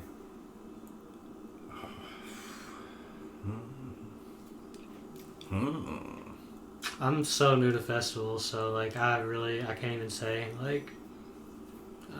I'd never even been to a festival until I started, playing in the band, so it's like a whole new world for me. I don't know, personally. Well, my first goal was I wanted to get them on stage at Terrapin. So they used to do 3 or 4 events every year. It's mostly bluegrass. Every now and then there'd be some, like funkadelic, electronic kind of stuff in there. But because of COVID and a few really, really bad events that kind of took place over the last 3 or 4 years, they really stopped. So it's not a lot of things go down on the farm really anymore. They did do one this year, and they had an open mic night with a free sign up. If you were, if you bought a ticket and you were attending the festival, you could get up there. Oh, that's cool. So I took that as an opportunity to get them on stage. Hey, that's how you do that. Right. That's I'm counting that. My band played on the stage at Terrapin. I'm counting it. I don't care. I'll take definitely. it. I would count it. So I guess for me next is I don't know. The one that keeps popping up in my head is summer camp. I'll be going to it for the first time in a couple of years. It's up in Illinois, or not in a couple of years, in a couple of weeks. Sorry. It's up in Illinois. It's a big time festival. This is going to be their 20th year. So it's been going on for a long time. It's a big name.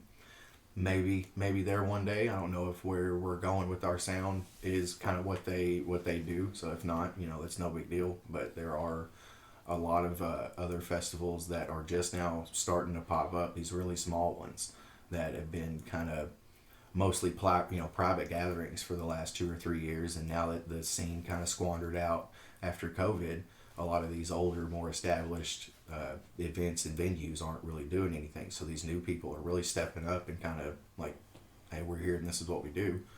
So I think the next one would probably either be Sugar Creek or up at the Moonshiners Ball at Rockcastle Riverside, and that's in Lexington, or not Livingston. We've played that stage, but under a different event. We played it for a smaller private event called Ponder and Yonder. Okay. So if I could get them on get them, or even if I'm with them at that time, if I can get them on stage up at the Moonshiners Ball, I think that'd be really cool. That'd be awesome. Yeah, that was one that I was.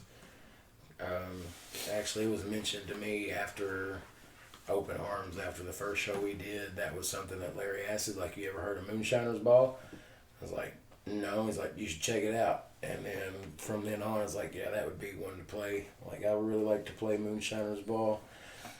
And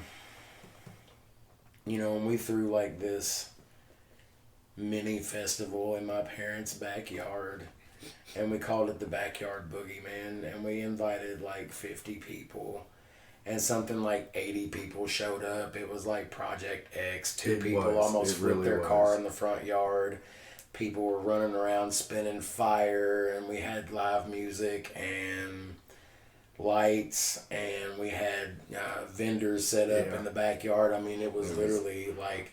It was crazy. It was like, a 8 to 12 hour festival, and then everybody left, and by the end of the night, people were like, when are you going to do this again? We need to have this at least twice a year. So now, that's something that really, that would be kind of cool, between playing on some stuff that, is already established, to be able to know that we did that, and that was the first year was a free event, come out and fed everybody, and like I said, music and stuff. So I'd like to see where we could go with that, what kind of space we could find for it, and see what we could do ourselves to really grow that up.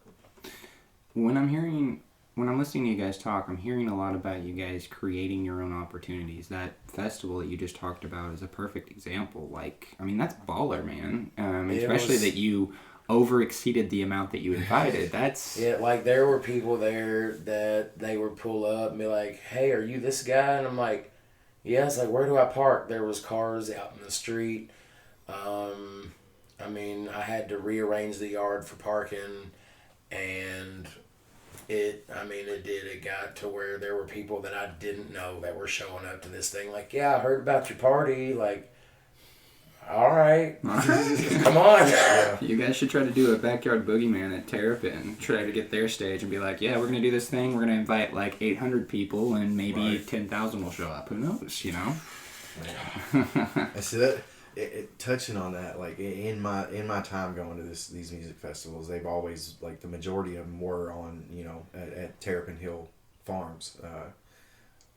I think the biggest one there was maybe like you said, I think maybe 10,000 people at the biggest one that I ever went to. And honestly, in my opinion, that was not my favorite. Because Terrapin is anybody that has ever been or knows anything about it, it is notorious for its weather. Mm-hmm. It's never in your favor. I've been to quite a few, and I have seen at least a handful where it has rained, it's been 80 degrees, and it snowed all in the same weekend. Oh wow! It's a couple of times it got real bad, and it's flooded quite a few times, and it's just one of those things you deal with, you know what I mean? So it really breaks you into nitty gritty outdoors bluegrass, stomping in the mud. It's really beautiful and dirty. Is Terrapin in Kentucky? It is. It's in Harrodsburg, Kentucky. Okay, so that weather makes sense then. Yes, right, exactly. And it's been going on for, I think, 25 years before they stopped, and they've done a few private events, and they've the last event that I talked about, that was a Roslow Fest. Mm-hmm. It was not put on by Terrapin Hill. It was put on by a couple that, as a benefit to a friend of theirs that had passed away a few years before. Okay. They just leased the land out because the owners of Terrapin Hill, a couple named Pete and Brenda, were also kind of mutual friends with the unfortunate soul that had passed. So it was just for right reasons. They do allow some events out there, but they are being very picky about it. That makes sense. And again, that's I think that's why a lot of these smaller, what used to be family campgrounds and privately owned family, or not actual family campgrounds and stuff like that, they're really starting to branch out and open up to the public and do more events. It seems it's very easy, especially in this area, for a festival scene like that to get out of hand with so many people. Mm-hmm. And I think with them being more diversified and having a lot more smaller events that are geared toward more specific genres of music, kind of, I don't want to say kind of diversifies the crowd or anything, because it seems negative to me, but it allows a lot more like-minded people to be around each other more often. And then you have a lot more opportunities to go to new places and see new bands they've never seen. I think it's really good. And the smaller festival scene is always better. One of the years that I went, I think one of my favorite years of Terrapin was in 2015. I went to what they called as a family reunion. Maybe 1,000 people on a 40-acre farm. Yeah. It was the best time. I think that would be very close-knit, I feel like. It's super community related, super family oriented. Like I loved it from the minute I first walked onto those farms. I went to Bonnaroo 2 years in a row, and I think that I hit Bonnaroo right as they were about to go corporate. Mm-hmm. And so like the first year I went, it like kind of felt it, and then the second year definitely felt it. That's when they had Kanye West in and a few other like big name in like the pop industry. Right. And that brought in a totally different crowd for what Bonnaroo was supposed to be. So I definitely understand why you'd want to keep it small and close-knit in those types of environments. Okay, so I kind of want to jump to a different topic. I want to talk about the music industry. What are your thoughts on the music industry as a whole right now? You think it's headed in a positive direction, a negative direction? We got pointing fingers over here at Aaron, so Aaron's going to answer this question. Aaron knows the music industry a little bit. He's been. I don't. I think as far as being a professional musician, you really do have more experience than the locals. Well, I appreciate that. I guess that's sort of true, but the music industry, where shall I start? I don't know exactly how to put it into words. I understand from a business aspect that, money is what you're making. Obviously, it's called the music industry because of that.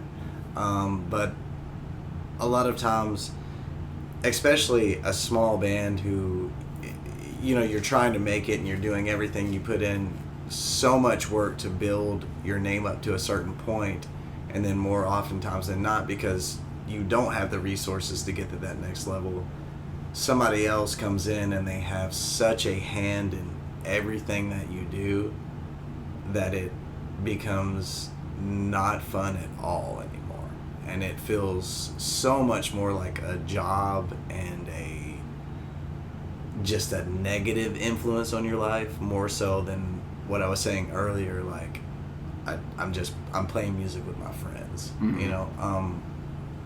I don't know, the music industry is weird because you can do stuff like this, like with these guys, and it doesn't feel like it just feels natural, like we're having fun.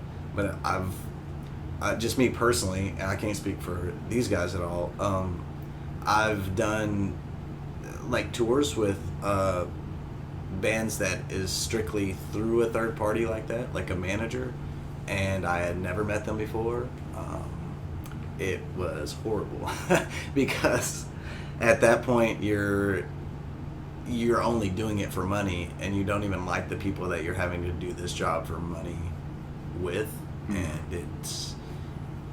for me, I've had some experiences that just absolutely made me hate the whole concept of playing in a band, like, to make money, if that makes sense. Like, I love playing music. I'll always play music. But at a certain point, I was like, I think I'll just play in my garage and not have to worry about this. It was just that bad at some, I've had amazing times too, but when it starts feeling like you don't have control over what you're trying to do anymore, and it's not fun, then I feel like there's something wrong with that. But again, there's only so much as a small band you can do on your own as far as commercial success or something like that. There are just certain resources that you're not able to obtain by yourself. For the most part. Obviously, if you have a song go viral on your own or something, like, you can navigate those waters, but more often than not, the people who come with, money and stuff to back your band and get you to that next level do want a big part in not only what you're writing, but how your music sounds, you know, the way you present your images on Facebook. I mean, I've known bands that have managers that it's like everything to a T. Like, it's just such a, I don't know, it's not even, I don't feel like that's even playing music in a band anymore. That's like you're just like clocking in for a job, and you know, it's like a cookie cutter copy and paste like thing. So that I'm not a fan of like in that aspect, but I am a very big fan of just people being able to play music for money, because that's a great thing. Like to be able to do something you thoroughly enjoy and be able to make a living off of it is awesome. But again, it comes with some negative effects sometimes. So it's I don't know, love-hate relationship I guess I have. Like I said, I can't speak for these guys, but Oh, you nailed it. I mean, really. Okay, so Mark, you're probably gonna hate me for this, for what I'm about to do. But before we came back on, I asked a question. Oh, no. I asked, would you be willing to sell your soul to the devil? Oh, yeah. And you said, what did you say? 100% no hesitation. All right. So now I want to clarify my question. What about the corporate devil that he's talking about that comes in and tells you what your band is, what your music is? Are you EJ? Well, I mean, because it does come with, you know, more oftentimes than not, monetary success. But you know, again, at what cost? It's exactly. It's not even the art that you are wanting to create at that point. No, again, with no hesitation, I think that changes my answer. Like I said, you know, with my background and everything, I've always been a company man. I'm real good at doing what I'm told, but I've always hated it. Like that's why I didn't, you know, I did the military thing, and the first opportunity I was given to walk away, I walked right away. I was done with it. And I hated every minute of it. It was nothing like what I thought it was.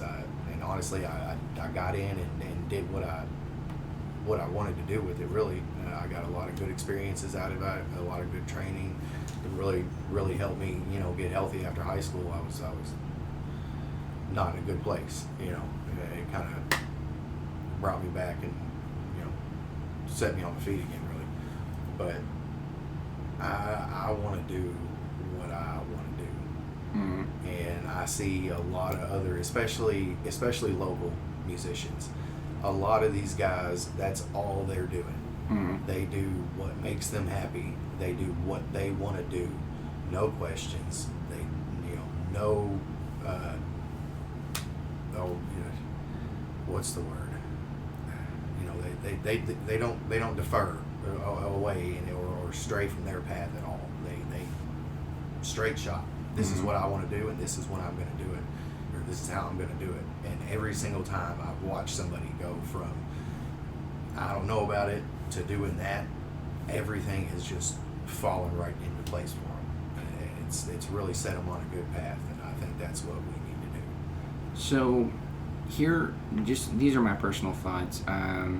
For me personally, I would encourage anybody who is got a band going, got their own art going, or anything like that, to not sell out to corporate devil.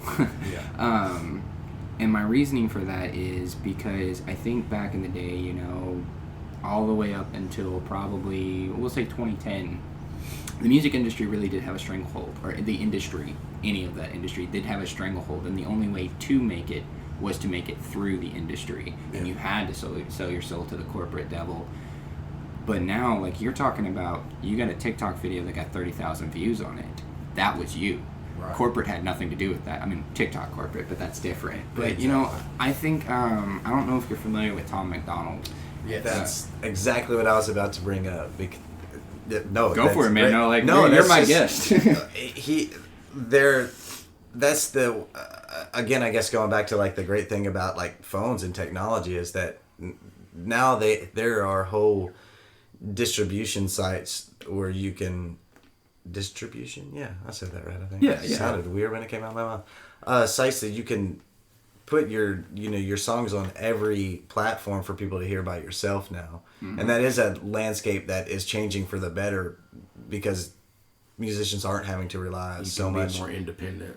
Yeah, like you're able to, and this is just, I'm going to show my age tremendously here, but I have been in multiple bands before YouTube was even a thing. Like, I don't know what a band would do without a YouTube channel or like a Facebook now, but even before MySpace was really a thing, we would have to like photocopy flyers, and like they'd be black and white and horrible, and we'd have to just go hand them out around town and post them up, and it's like there was no other form, so it's definitely changed. Record a 4-song EP and sell it at the gas station. Yeah, with Sharpie written on what it is. Like now I've done this in one of my old bands. I was able to just call up a company who makes like all the like actual CD cases and like the inlets and stuff, and we did all that stuff ourselves. Like no one helped. We didn't have to go through somebody. It was available to us for our band, and that wasn't always the case. So yeah, it's definitely changing. Tom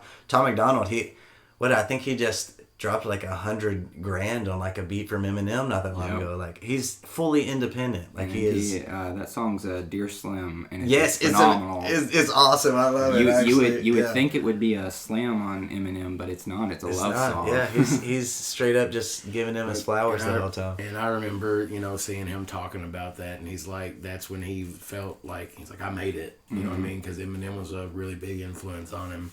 He's like, and the fact that I'm able to do that, to buy a beat from him and to put myself onto that, I know that was a really big thing for him. So that's cool. And he did that all on his own. His girlfriend shoots all of his music videos.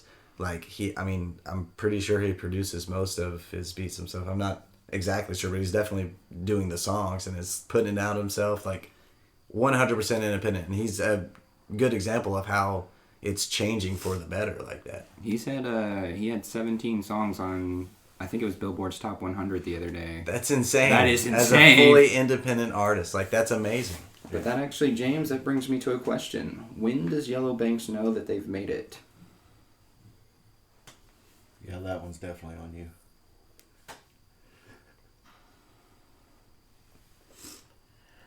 I feel like, to say that we've made it, for generalized all aspects of it, is when we don't have to look for work anymore. I call it work, job, whatever, but when we've got people that are saying, hey, we want you here, whatever it is, we've got, we'll cover this, and this, and you're going to have, this many people. Like, just to say that we've made it to where we don't have to look for it, where people are like, come do this for us, we want you here. I think that's I would say, even if just to make enough money, to get by, to live a decent life, not that it's all about money, but I'm just saying, not that it has to be anything extravagant, but if we could just make enough to pay our bills and live comfortably. Yeah, comfortably. I mean, at that point, I would be happy, and wherever it goes from there. In, just because, you're going to be, when people start wanting you and saying I want these guys to play, then so it's like a supply and demand thing. Their demand, if the demand for you is high, you're going to be comfortable what you're doing. I guess that kind of ties in a little bit. Mark, do you have an answer to that question? Yeah. Here recently in the last few years, I really put most of my focus into local music. Like I touched on earlier, I always had, kind of country roots, but growing up around here, it was just easier to fit in, learning to love other genres too. Not everybody I was around liked country music. In fact, most of them ostracized it. So it's just, it got put to the wayside. And then finally, kind of discovering my roots and my like for bluegrass, it really brought me into seeing how many good artists come from Kentucky and how much good music actually like truly originates from within Kentucky state borders. National artists that either have all their songs written by somebody from Kentucky or have beats made by somebody from Kentucky. And it really opened my eyes to that. So if we can get big enough to where, you know, people from Kentucky know us like they know Tyler Childers, I'll never ask for another thing. I could retire and be happy. Whether we've really, you know, made enough money to be comfortable or not. You know, I've accepted the fact I'll work a 9 to 5 for the rest of my life. That's okay. I'm cool with that. It's a nice steady paycheck. I like the stability. So with that being said, I've always been a guy that had either 2 jobs or work side projects and then everything else. So if I work a 9 to 5 and then go play music at night, I'm cool with that. Yeah, I mean that's what you got to do at the beginning. For sure.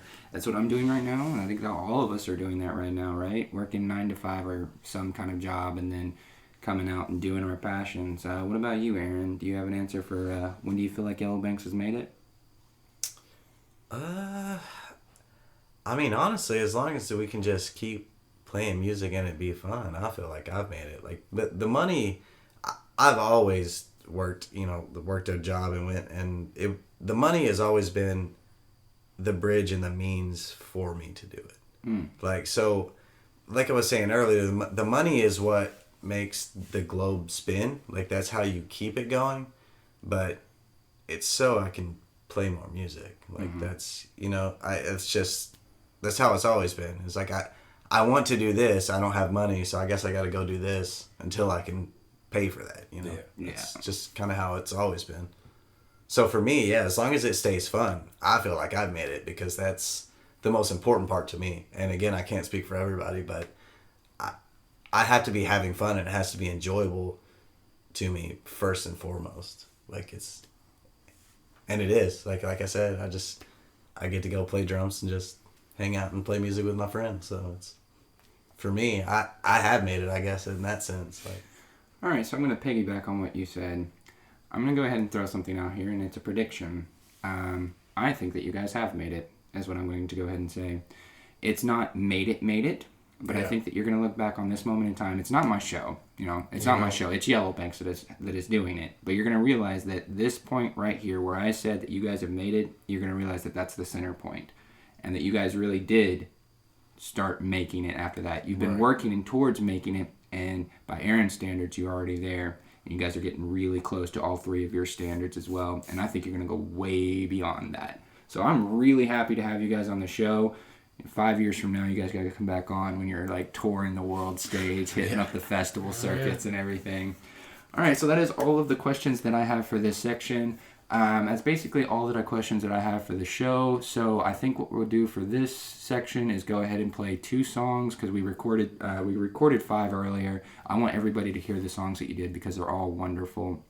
The last 2 songs that you recorded was Living the Dream, and that's a cover by Sturgill Simpson, and White House Road, which is a cover by Tyler Childers, correct? Yes, sir. All right, so we're going to listen to both of these songs. Just as a reminder to everybody, if you'd like to support the show, you can do so through Cash App. Our cash tag is Ghost of Thor. That is all one word, Ghost of Thor. I recently found out I accept Bitcoin, so if you'd like to send me a Bit-O coin, you can do so through Cash App, cash tag Ghost of Thor. All right, so we're going to listen to Living the Dream, a cover by Sturgill Simpson, and White House Road by Tyler Childers, and we'll be right back.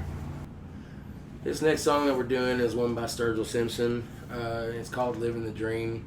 It's one of my personal favorites that we do, just because Sturgill, he's really one of my favorite artists in that kind of genre right now. So that's what we're going to do next.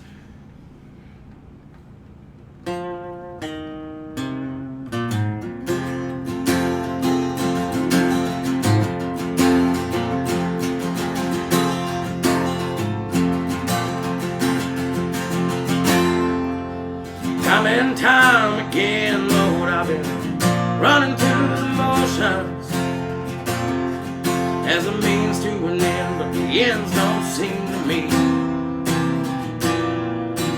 Walking around just living the dream anytime I take a notion, till the truth come bubbling up so bittersweet. sweet.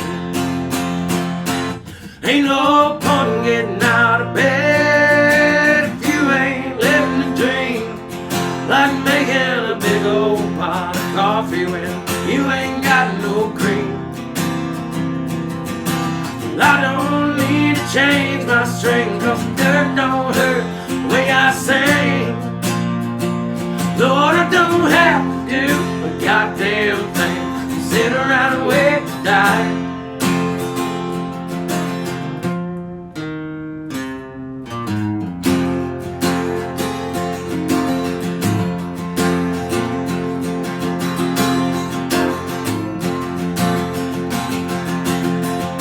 Well, I've been waiting on names of waitress, come take my order and tell me all about the special day. Staring at a puddle of mud in my spoon, and I couldn't be much bolder. Hoping them circles on the paper don't call back telling me to start the day. That old man upstairs low wears a crooked smile, staring down on the chaos he created. Said, son, if you ain't having fun, just wait a little while. Mama's gonna wash it all away. She thinks that mercy's overrated.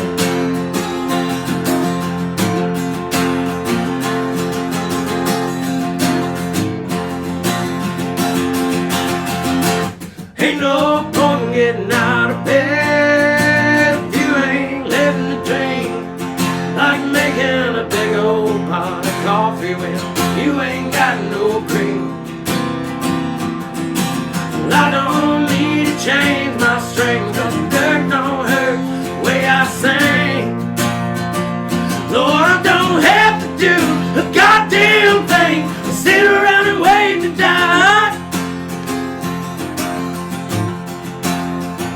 Lord, I don't have to do a goddamn thing, sit around and wait to die.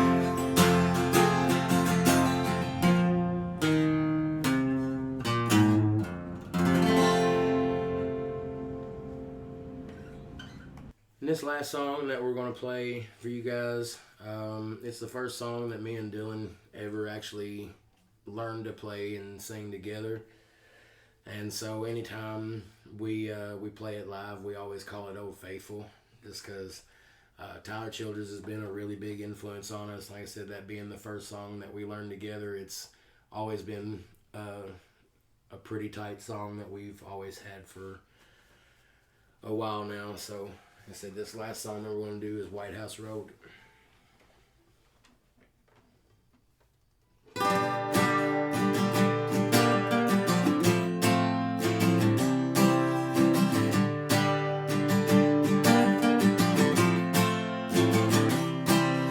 Early in the morning when the sun does rise, laying in bed with bloodshot eyes. Late in the evening when the sun sinks low,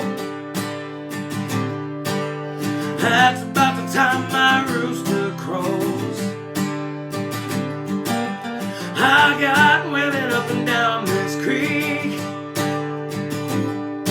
and it keep me going and my engine clean. Run me ragged but I don't fret, there ain't been one slow me down none yet. Get me drinking that moonshine, get me higher than the grocery bill. Take my trouble to the high wall, throw them in the river and get your fill. We've been sniffing that cocaine, ain't nothing better when the wind cuts cold. Lord, it's mighty hard living, but a damn good feeling to run these roads.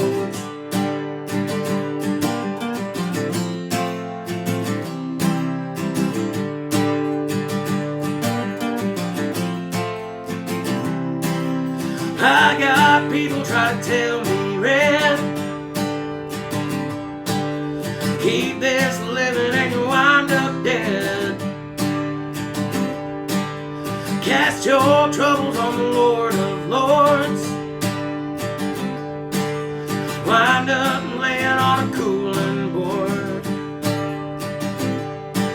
Well, I got buddies up at White House Road, and it keep me strutting when my feet hang low. Rock gut whiskey gonna ease my pain, and all this running gonna keep me sane. Get me drinking that moonshine, get me higher than a grocery bill. Take my trouble to the high wall, throw them in the river and get your fill. We've been sniffing that cocaine, ain't nothing better when the wind cuts cold. Lord, it's a mighty hard living, but a damn good feeling to run these roads. It's a damn good feeling to run these roads.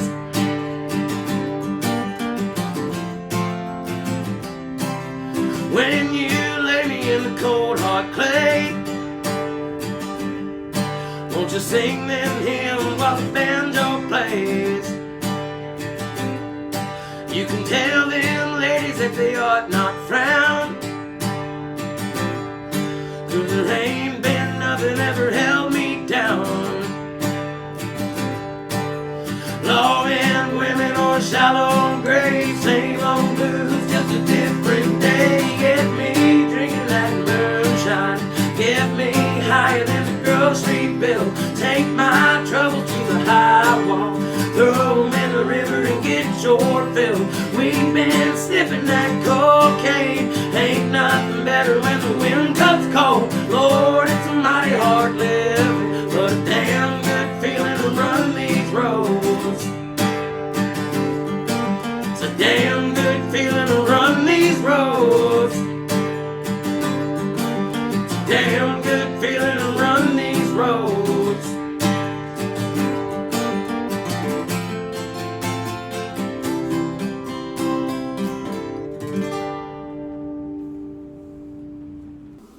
Alright, you miserable bastards, and we are back. So that's the end of the show. Once again, Yellowbanks, this has been an absolutely phenomenal show. Like, definitely in my top 2.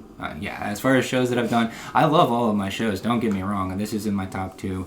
It's between you and PJ Starks. Those two are my favorites right now. And I'm gonna think about it for a while, and I'll get back to you. Maybe you're number 1, maybe it'll still be PJ Starks. We'll talk about it though. All right, so I want to end the show by giving you an opportunity to say a message to the world, what you want the world to hear, and we'll start with you, Mark. What do you want the people to hear? I mean, for one, it's cliche, but love is everything, man. Not just like love between two people or whatever, but just like if you're doing something and you don't love it, it's not gonna be worth a damn. It's not. But if you're doing some small measly little task, but if you do it with love, it makes a hell of a difference. And every ounce of love that you put into anything is gonna come back to you. And the second one would be that along with that is nobody is anything without community. Mm-hmm. And I think both of those kind of go hand in hand. Definitely. I appreciate those thoughts. Aaron, to you. If I could leave you with anything, it's probably make more memories and time with the people you care about, more so than trying to make money, because it means nothing, to be honest. It's a fake piece of paper. Mm-hmm. Memories and the people you care about are pretty much what drives the whole world around. A fake piece of paper that gets progressively less valuable day after day. Yeah, and controls everything, you know. Mm-hmm. That's the crappy part, but money is definitely not as important as, you know, being around people that you care about. I appreciate that. All right, James, to you. What do you want the people to know? You know, following up with that, don't take those people or those times for granted. You know, if you've got people that do love you, that care about you, that want to be around you, you know, make sure that not to take that for granted, because I mean, it could end, you know, on a dime. Nobody's guaranteed tomorrow. Nobody's guaranteed the next hour. So just make sure that you do everything with intention, and don't take it for granted, and seize what you can and what you're given. All right, so Dylan, to you, what would you like the people to know? Well, I guess I would say, I don't know, there's a lot of evil in the world, and there's a lot of fucked up shit going on. So I think it's important, everybody looks after each other, and, like Mark said, and, it's important to love each other, and, I think there's, a lot of stuff out there that, divides people, fucking politics, religion, so on, stuff like that, and I think at the end of the day, it's not, really what's important, I feel like, I don't know, like Aaron said, just, the people, in your life are more important than, money or basically anything else, so, I don't know. I don't know. Honestly, I think those are great thoughts, and what I'm hearing is that there's a underlining between all four of you of community and togetherness and unity, and that is the essence of the Ghost of Thor radio show. Whenever you listen to the show, I think in the intro I say that this is what's important to me, is us coming together, having difficult conversations and working through those conversations. This was by far not a difficult conversation. This was a very easy conversation for me to have, and I loved it. But yeah, I would definitely echo those sentiments. So that is the show. I meant to say this at the beginning of the episode. I'm going to say it now when nobody is listening, because statistically people don't listen to the end of the episode. But my name is Eric Stranger. You can call me Stranger. And we are going to end the show the same way that we end every show, and that is with the song I Don't Want to Stop by Ozzy Osbourne. And we're going to keep playing that song until either Ozzy gives me the right so I can use it for the intro to my show, or he tells me to stop. And at that point, I'll say, I don't want to stop. This has been a great show. I appreciate Yellow Banks coming on. It's been fantastic. Just as a reminder, if you'd like to support the show, you can do so through Cash App. Our cash tag is Ghost of Thor. That is all one word, Ghost of Thor. I recently found out I accept Bitcoin, so if you'd like to send me a Bit-O coin, you can do so through Cash App, cash tag Ghost of Thor. All right, everybody. This may be the end of the episode, but I want you to remember, it's just the beginning. I'll see you next time.